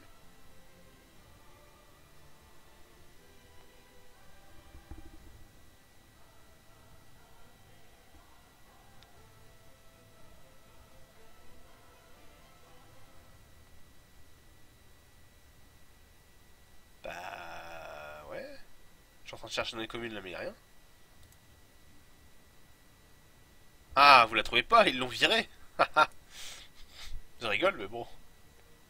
Moi je la vois pas en tout cas. Hein.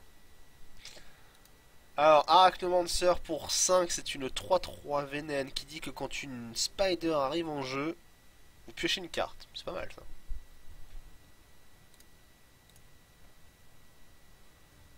King of Olcott. Bah, je veux bien, je vais essayer. King.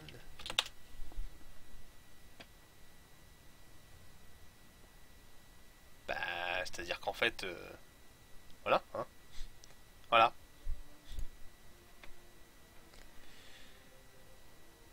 Alors peut-être qu'ils l'ont retiré pour le moment, j'en sais rien, mais. Là, je la vois pas.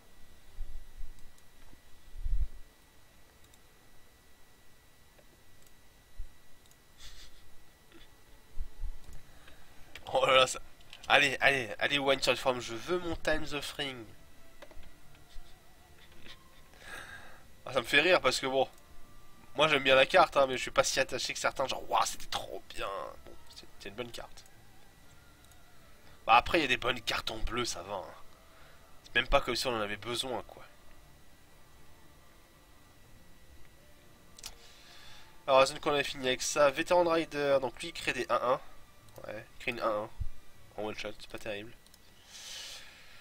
Ah, je le mets pas du tout. Scorch pour 0, ça met 1, on s'en fout. Playing with Fire pour 3, quand une troupe qui coûte 5 ou plus arrive en jeu, vous infligez 2 points de dégâts à un champion de troupe. Ouais. Mécanisme de Militia, ouais. Tout ça, on s'en fout. Je passe un peu. Alors, ça, c'est intéressant par contre. Flaring Patience, donc pour 4, c'est une basic action qui dit vous gagnez le contrôle d'une troupe adverse et vous la dégagez et elle gagne speed jusqu'à la fin du tour. Et à la fin du tour, bah, vous la rendez en fait. C'est-à-dire qu'en gros, pour 4, je sais pas moi, pour 4, je prends ton Moonsoon, j'attaque avec. Voilà. Alors l'intérêt, c'est si vous arrivez à la tuer. Si vous arrivez à, faire, à la sacrifier pour quelque chose, bah, ça fait un anti-bet qui attaquait avant.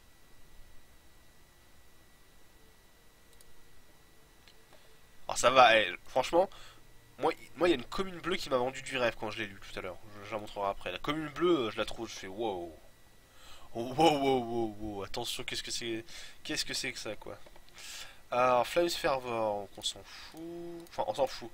A noter que c'est quoi, ça s'appelle comme devenir. Si vous la gemez avec une plus 1 verte, ça devient une 7-4 pour 5.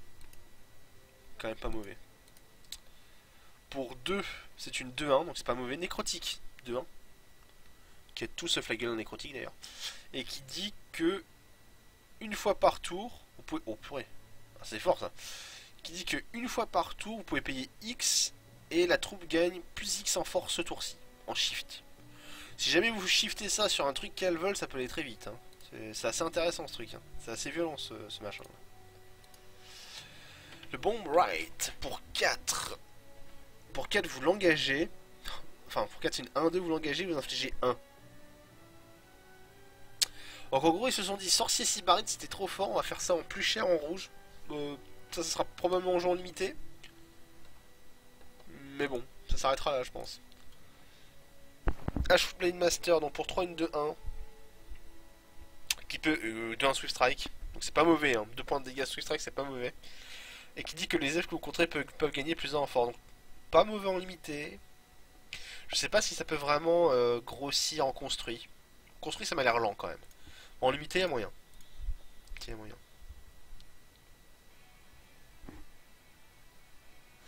Non c'est pas le passe-passe. C'est pas le passe-passe qui m'a impressionné Jimbo. Alors pour un Sting Ambush, inflige 1 point de dégâts à chaque troupe attaquante. Bonne carte de side ça. Shardward. Alors pour 2 vous choisissez un shard et ça prévient tous les dégâts qui vous seraient infligés à vous ou à vos créatures par des actions des créatures qui partagent un shard avec ce que vous avez choisi. Donc c'est un texte qui est compliqué, qui grosso modo est un blinding light qui marche aussi pour les actions. Voilà, grosso modo. Ozawa's Dance, alors lui je l'aime beaucoup. Pour 3 c'est une 1-3 qui dit que quand elle est secrétaire en minor elle prend plus 1 plus 1. Ça fait quand même là pour le coup pour 3 vous avez une 2-4 vol par exemple. Et là c'est gros quand même. Pour 3 une 2-4 vol c'est quand même très très fort. Hein. En limité cette carte je la trouve vraiment bonne. Parce que même en même temps que vous la gemez en vert vous avez donc une 3-5 pour 3. Donc ouais, intéressant. Intéressant la carte.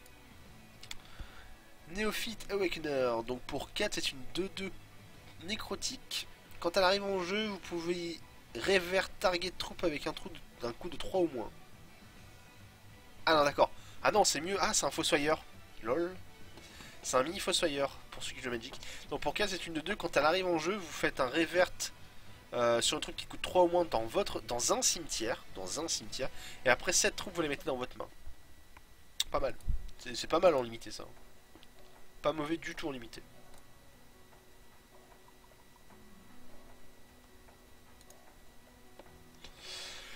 Pour 3, Mesa Lookout, Quick Troop pour 3. Pour 3, une 2-2 Quick Troop, donc ouais, ok. Quand ça arrive en jeu, Target Troop gagne plus 2 et vous gagnez 2 points de vie. Donc en gros, pour 3, vous avez un effet plus 2 d'attaque, plus 2 points de vie et une de 2 et encore de 2. Sachant que j'imagine qu'il peut se cibler lui-même. Donc en gros, pour 3, vous pouvez faire pop une 4-2 qui vous fait gagner 2 points de vie. Donc le mec qui vous attaque avec une Watt million 4. Vous mettez ça dans la phase de bloc, vous bloquez, vous gagnez 2 points de vie. Pas mauvais. Hein. Pas mauvais du tout en limité. En construit je ne sais pas, mais en limité c'est pas mal. Pour 2 basic action, jouez ceci seulement si vous contrôlez plus de troupes que l'adversaire. Que chaque adversaire même. La troupe ciblée adverse gagne. Cette troupe ne peut pas attaquer ou bloquer. Alors c'est une carte de tempo évidemment, mais l'effet il peut être assez dévastateur quand même. Hein.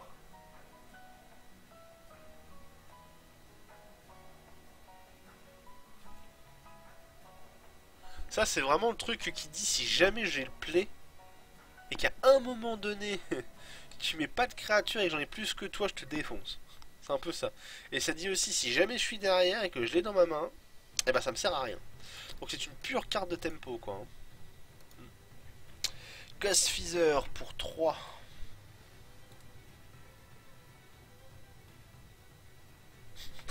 J'ai des plaintes sur Skype de gens qui disent quoi, il n'y a plus de time offering, qu'est-ce que c'est ce bordel? Bah non. Alors pour 3 c'est une 2-2. Quand elle arrive en jeu, la prochaine troupe de deck gagne. Quand ceci arrive en jeu, vous pouvez transformer une autre troupe que vous contrôlez en Spirit Eagle. D'accord. Ah ouais, pas mal.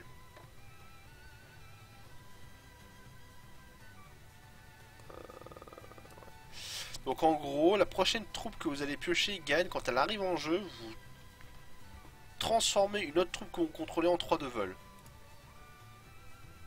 Qui exhauste en plus une autre... Ouais, c'est pas mauvais du tout en fait. Hein. C'est pas mauvais du tout ça. Hein.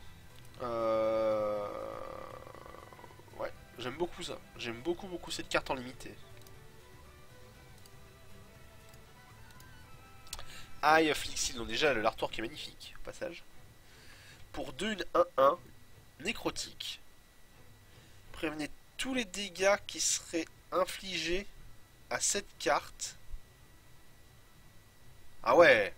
Alors pour 2, c'est une 1-1 qui dit que tous les dégâts qui seraient infligés par des cartes d'un threshold que vous possédez à cette créature, bien sûr, enfin ça fonctionne pas quoi, vous les prévenez. Donc en gros, si jamais vous avez par exemple un jeu nécrotique qui choisit un threshold rouge, bah, vous pouvez pas burn cette créature. Et vous pouvez pas si jamais il y a un orc, bah, elle va pouvoir bloquer l'orc ad vitam. Pas mal ça, hein. Plus en construit. En construit, ça m'a l'air fort ça.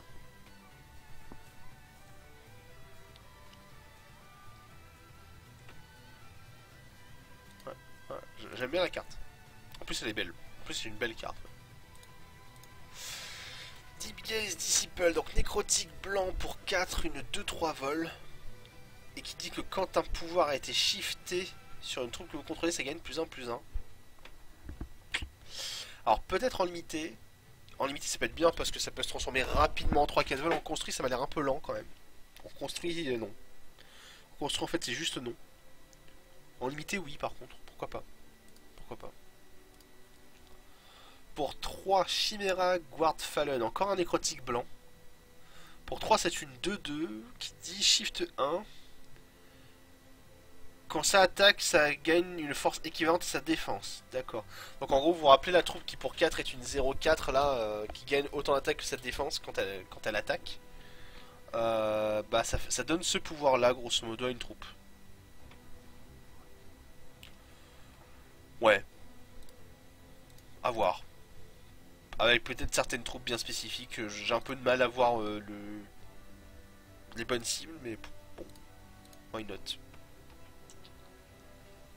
Alors pour 3 c'est une 1-1 nécrotique qui dit que vous sacrifiez une autre troupe et elle gagne +2/+2 ce tour. Avec shift. Ouais. Bon, j'aime pas. J'aime pas du tout. Double threshold noir en plus. Ça c'est non. Ça c'est juste non en fait. Rodcast, alors ça c'est... Alors pour 2, double threshold noir, donc en limité peut-être avec du bémol, mais quand même. Pour 2, vous détruisez une troupe avec un coup converti en mana de 3 ou de moins, en quick action. Ah bah si ça pouvait exister maintenant, hein, noir ça serait vraiment très fort. Ouais. D'ailleurs je me pose une question.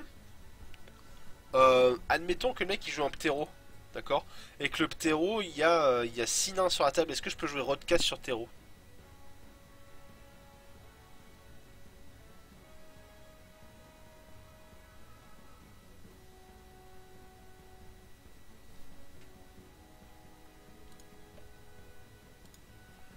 Alors pour 4, profane ritualiste, pour 4, une 1 vol.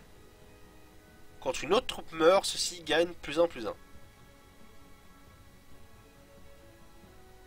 Donc en gros, je tiens juste à dire, vous allez dire que je suis fanatique de Bunoshi, hein, mais si vous le posez sur la table, que vous activez Bunoshi sur elle, ça devient une 4-4 vol pour 4. Je pense que 4-4 vol pour 4, je prends tous les jours. Mais le truc, c'est que le draft 3-3-3, il n'y aura pas Bunoshi. Mais...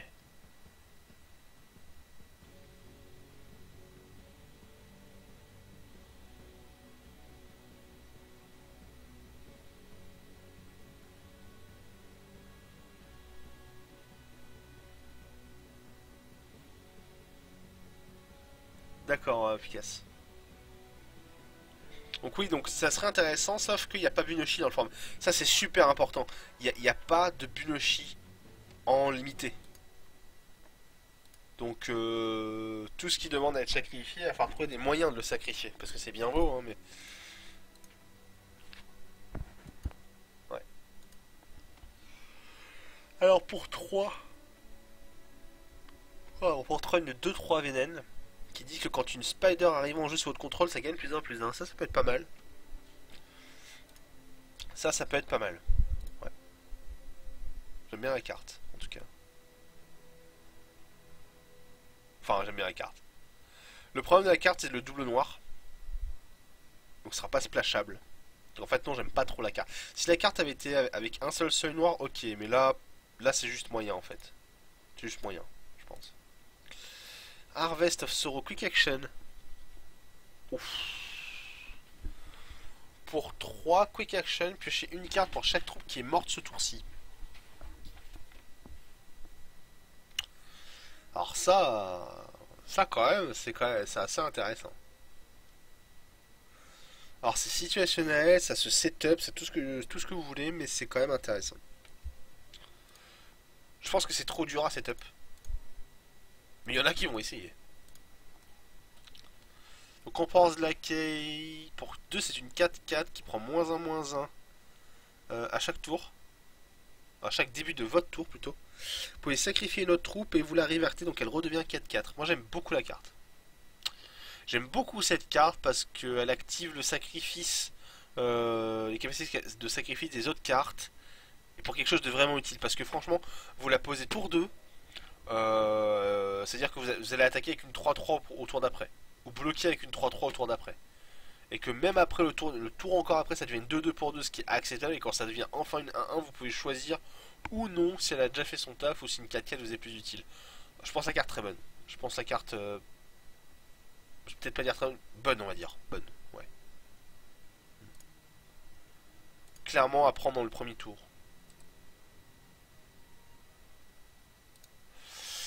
Duskwing Reclaimer. Duskwing Reclaimer. Pour 5, une 2-4 vol. Ouais. Quand ça arrive en jeu. Ah, c'est un nécrotique, d'accord. Pour ça arrive en jeu, vous faites un void d'une troupe dans un cimetière adverse et vous gagnez un threshold que vous n'avez pas. Ouais. En reconstruit, je vois aucun intérêt. En limité, c'est une 2-4 vol. Mais enfin, 2-4 vol pour 5, c'est cher. Donc, je pense qu'elle ne sera absolument pas jouée. Je pense que cette carte ne sera pas jouée, ouais. Death Legacy. Pour 3, c'est une 2-1 double noir encore. Les cartes noires ont beaucoup de double seuil noir. Ça me fait penser au vert un peu. D'ancien format. Alors, ça dit que ça prend +1/+1 si c'est socketé avec une minor gem. Alors, vous pouvez le socketer avec une major. Franchement, ça vous amènera à rien, puisque on a déjà vu que le Protectorat Defender en 2-1 pour 2 avec Major Gem, il n'était pas joué.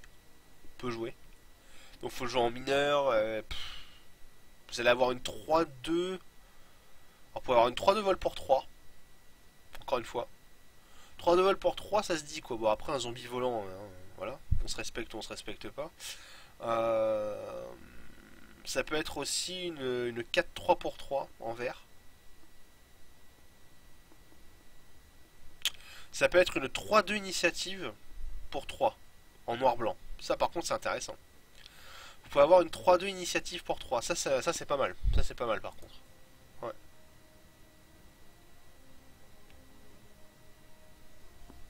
Ouais.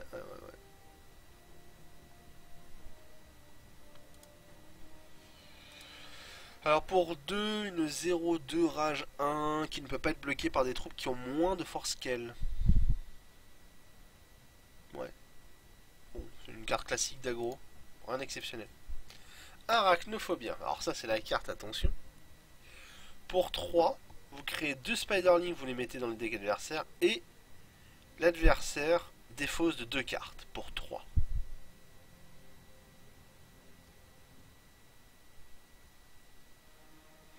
Alors c'est fort. Mais je pense que je préfère quand même la Giant Corpsefly à ça. Ouais. Je pense pas que ça soit n'importe quoi. Hein. Giant Corpsefly vous procure le même CA, sauf qu'il met une pression sur le board. Alors, je trouve ça fort encore une fois, mais je pense pas que ce soit OP moi. Hein. Moi, je ne vois pas ça comme étant OP en tout cas.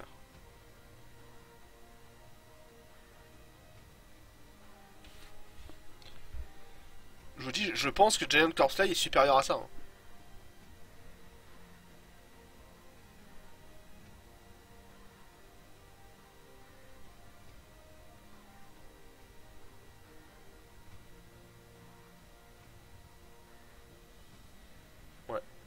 je pense que vous voyez la carte un petit peu trop haute, moi. Je suis pas complètement emballé, moi. Je suis pas complètement emballé. Alors, si vous voulez en plus faire défausse plus Spiderling, ok, d'accord. Si la composante Spiderling Eggs est importante pour vous, ok.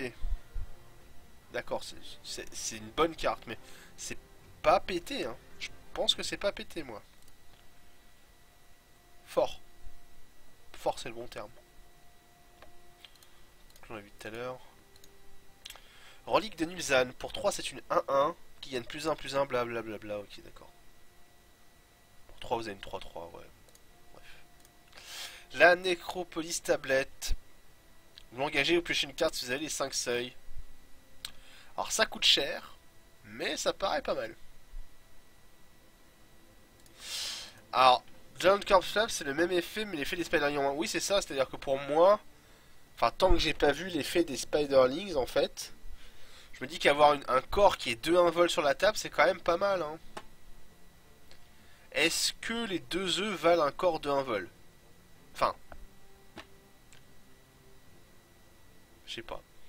Je comprends la carte, je comprends que la carte puisse susciter un genre de waouh, c'est fort, mais je pense pas que ce soit si fort. Voilà.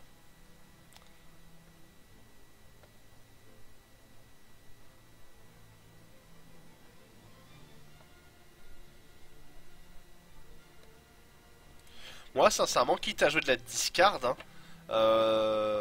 le Vénène là qui coûte 5, il m'a plus impressionné. Hein. Parce que pour 5, faire défausser 2 cartes au hasard, quand il arrive en jeu, c'est fort. Hein.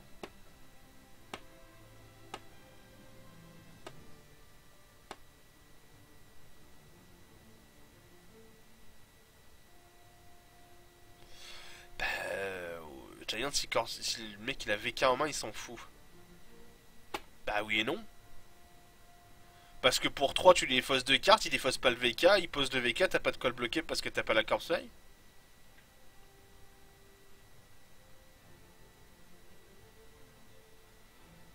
Non mais c'est encore une fois, attention, j'ai pas dit que c'était mauvais hein. J'ai juste que je suis pas... Voilà. À voir. À voir.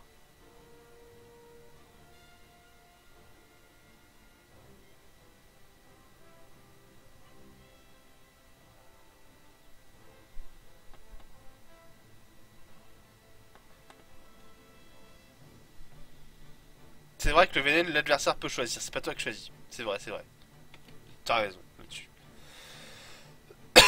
C'est vrai.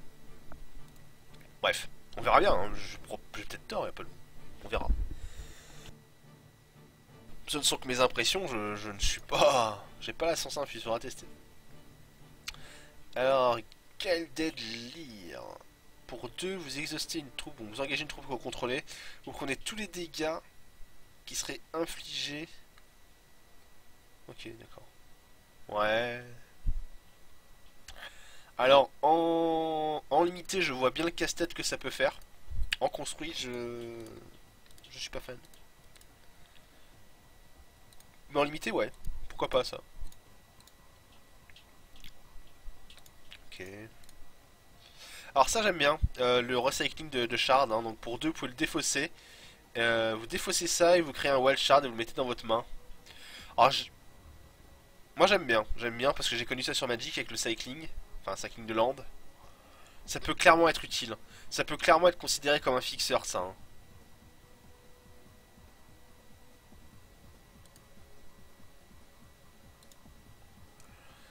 Vine Lash pour 1, infliger 4 points de dégâts à une troupe avec le vol. Ouais bon bah c'est la turbulence du truc hein. Je pense que c'est moins fort que turbulence, même si ça coûte que 1. Turbulence c'est clair, c'est net, le 1 de plus c'est pas si grave que ça. Donc ouais.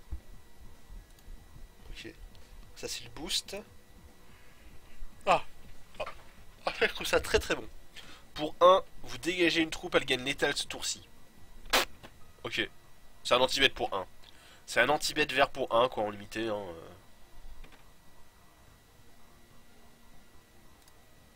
Ouais. Pour 3, une 3-2 quick. Alors l'intérêt de la carte c'est que c'est quick. Évidemment. Donc ça peut, on peut s'en servir comme d'un anti-bet. Genre t'attaques avec une troupe qui a 3 de défense, pas pour 3, c'est pas que je te fais un meurtre, mais presque. Pour 3 je te mets le corps devant, je te la bloque, ça fait un meurtre. Donc bonne carte. Bonne carte, ça, très très bonne carte même. Le Smashodon, pour 6 une 5-5 crush, je pense que ça sera joué en vert, en limité. C'est pas dégueulasse une 5-5 crush, hein. C'est un tout petit peu cher, mais faut le gérer quand ça touche la table. Hein. Alors pour 5, une 3-5 Squigward Steadfast, ouais, ça remplace un tout petit peu le Snapdragon. C'est moins fort que le Snapdragon, mais c'est plus flexible. C'est vrai qu'on a vu pas mal de cartes qui volaient, donc avoir des cartes qu'on Skyward, ça paraît normal. Alors, Return to the Soil, Destroy Target Artificial, alors Constant Draw card. Alors pour 4, ouais, c'est un Nature Reigns qui fait cantrip. Ouais. Ouais, je suis pas vendu là-dessus. Hein. Pour 2, une 2-2 qui dit que la prochaine troupe de votre deck gagne crush. Bon. Ce sera quelque chose qui va remplir la curve et qui a un effet qui est sympa. Predator Prey, pour 5, la troupe que vous contrôlez gagne plus de ce tour-ci et elle se bat contre une autre troupe de l'adversaire. Ça me paraît un petit peu faible ça quand même. Hein. C'est un basic action en plus. J'aime pas trop ça. Hein. Night Sky Stargazer, la prochaine troupe de votre deck gagne plus 2. Ouais, bon c'est un classique pour 4, une 3-3. Ouais, voilà. Niblin Skirmisher pour 1, une 1-1, un Niblin Warrior. Ok. Vous voyez 3, il gagne plus 2 ce tour-ci. Alors c'est le genre de carte qui fait un petit peu rigoler, sauf que quand vous arrivez en late game et que vous avez 6 mana open... Alors c'est pas ouf, hein. À tester, mais je suis sûr que certains seront surpris en limité par cette carte. Mais bon. Alors pour 4, une 4-3, bonne stat. Enfin c'est honnête, pour 4 une 4-3 c'est assez honnête. 3-4 c'est meilleur quand même, en limité. Mais c'est honnête. A voir, c'est des choses à faire avec les ailes, tout ça, on en verra peut-être quelques-uns dans les decks.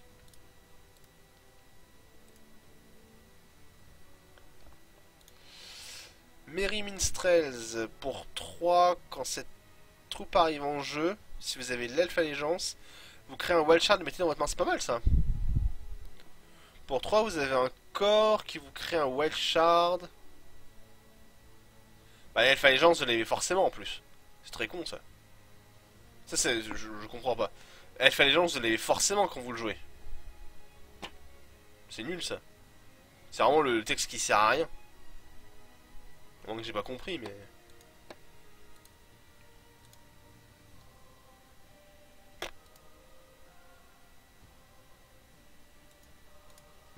Bref. Donc pour 2, une 1-2 qui vous fait gagner 1 au début de votre tour, bah c'est du ramp, hein. Pourquoi pas. Pourquoi pas. La Dryade pour 4, une 2-3 qui réverte pour 1. Je pense que c'est pas mauvais ça en limité, donc c'est un peu cher. C'est un peu cher quand même. Parce que ça coûte 4 plus 1 activé. Une carte de side en tout cas, je pense. Cossamer Tears, c'est pour ça qu'une constante, quand ceci arrive en jeu, vous gagnez 6 points de vie. Au début de votre tour, vous gagnez 1. Ouais. Voilà. Ouais. Pour 5, une 4-4 qui, quand elle arrive en jeu, vous fait gagner 4 points de vie. Je pense qu'en limité, c'est pas mal. C'est un corps qui est honorable. Après, ce que j'aime pas, c'est son trait. Il est ni elf, ni quoi que ce soit. Donc, c'est un corps qui est décent. De là à ce qu'il soit joué en limité, je ne sais pas. Pour 4, vous gagnez 2. Ah, un autre sort de rampe là. Bon, ça coûte cher, hein. C'est du gros rampe. Vous gagnez 2 quand même. Hein. C'est pas mauvais. Enfin. En fait, je sais pas si c'est pas mauvais. Ça m'a l'air cher quand même. Ça m'a l'air quand même super cher pour ce que ça fait. Alors on passe au bleu. Pour 3, une 2-2. Vol. Shift 1, vol. Bon, c'est pas mal, hein. Pour 3, vous avez une 2-2 vol qui donne le vol pour 1 et une autre créature. Bah ouais. pourquoi pas. Pourquoi pas.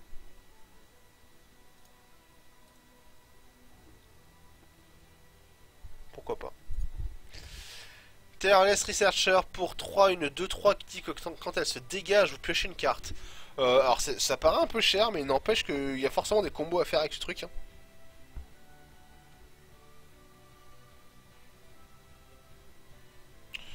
Il y a forcément des choses à faire avec ce truc. Ouais. Bah notamment, ne serait-ce qu'avec l'ingénieur ingénieux. Bon, ça coûte un peu cher, mais avec l'ingénieur ingénieux, plus un plan, bon, bah vous piochez un quoi.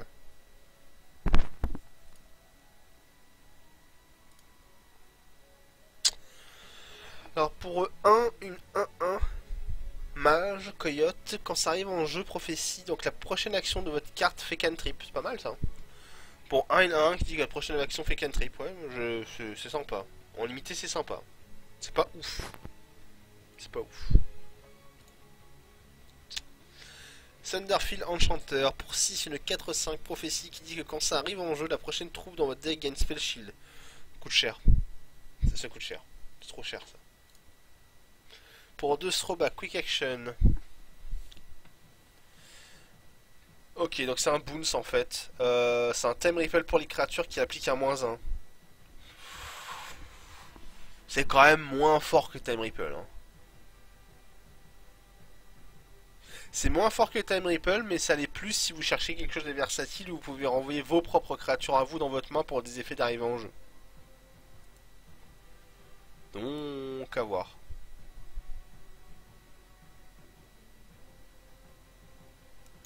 À voir. Suffocate, donc ça c'est le nouveau contre-sort. Pour 4, vous contrecarrez le sort ciblé, vous créez 2 aigles. Alors ça paraît cher, 4 pour contre-sort, moi je vous dis que ça sera joué. Ça sera joué parce qu'il n'y a jamais assez de contre-sort pour certaines personnes. Et ouais, on en verra je pense. On en verra. Surtout avec des cartes comme le prophète qu'on a vu, vous savez, le truc qui dit que la prochaine action est free. Franchement, prendre un contre-sort free, c'est fort. Hein. Force of Will, tout ça. Spider Nest, donc la troupe ciblée gagne quand cette troupe devient engagée. Vous créez 3 œufs, et vous les mettez dans votre deck, d'accord. Ouais. Ouais, d'accord. Why not?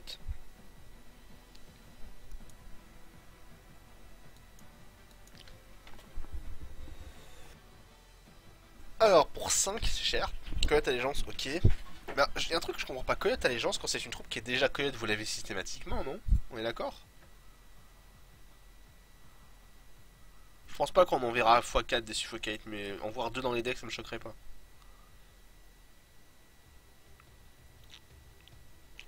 Hein, donc ma question c'est, si ma troupe est une troupe Coyote, quand je la joue, et que c'est un effet d'arrivée en jeu, j'ai forcément l'effet.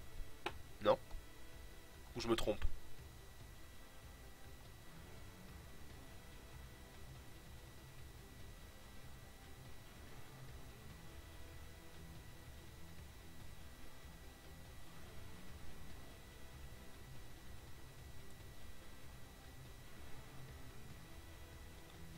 Il en faut un deuxième. D'accord, faut que vous ayez au moins un coyote dans votre main ou en jeu. D'accord. Ok, d'accord. Faute. Pour 2, Rune Web Infiltrator. Pour 2, une 1-1 vol, Vénène. Moi j'aime bien déjà. Quand ça inflige des dégâts à un adversaire, ça crée 2 aigles. Bon, ça c'est pas mal. Hein. Ça m'a l'air d'être d'une bonne base pour mettre des œufs dans la deck d'adversaire. Pour 2, une 1-1 vol, ouais, c'est bien ça. Bonne carte. Bonne carte pour cette stratégie, je pense. Je pense même que c'est une carte qui va être assez prisée dans les communes.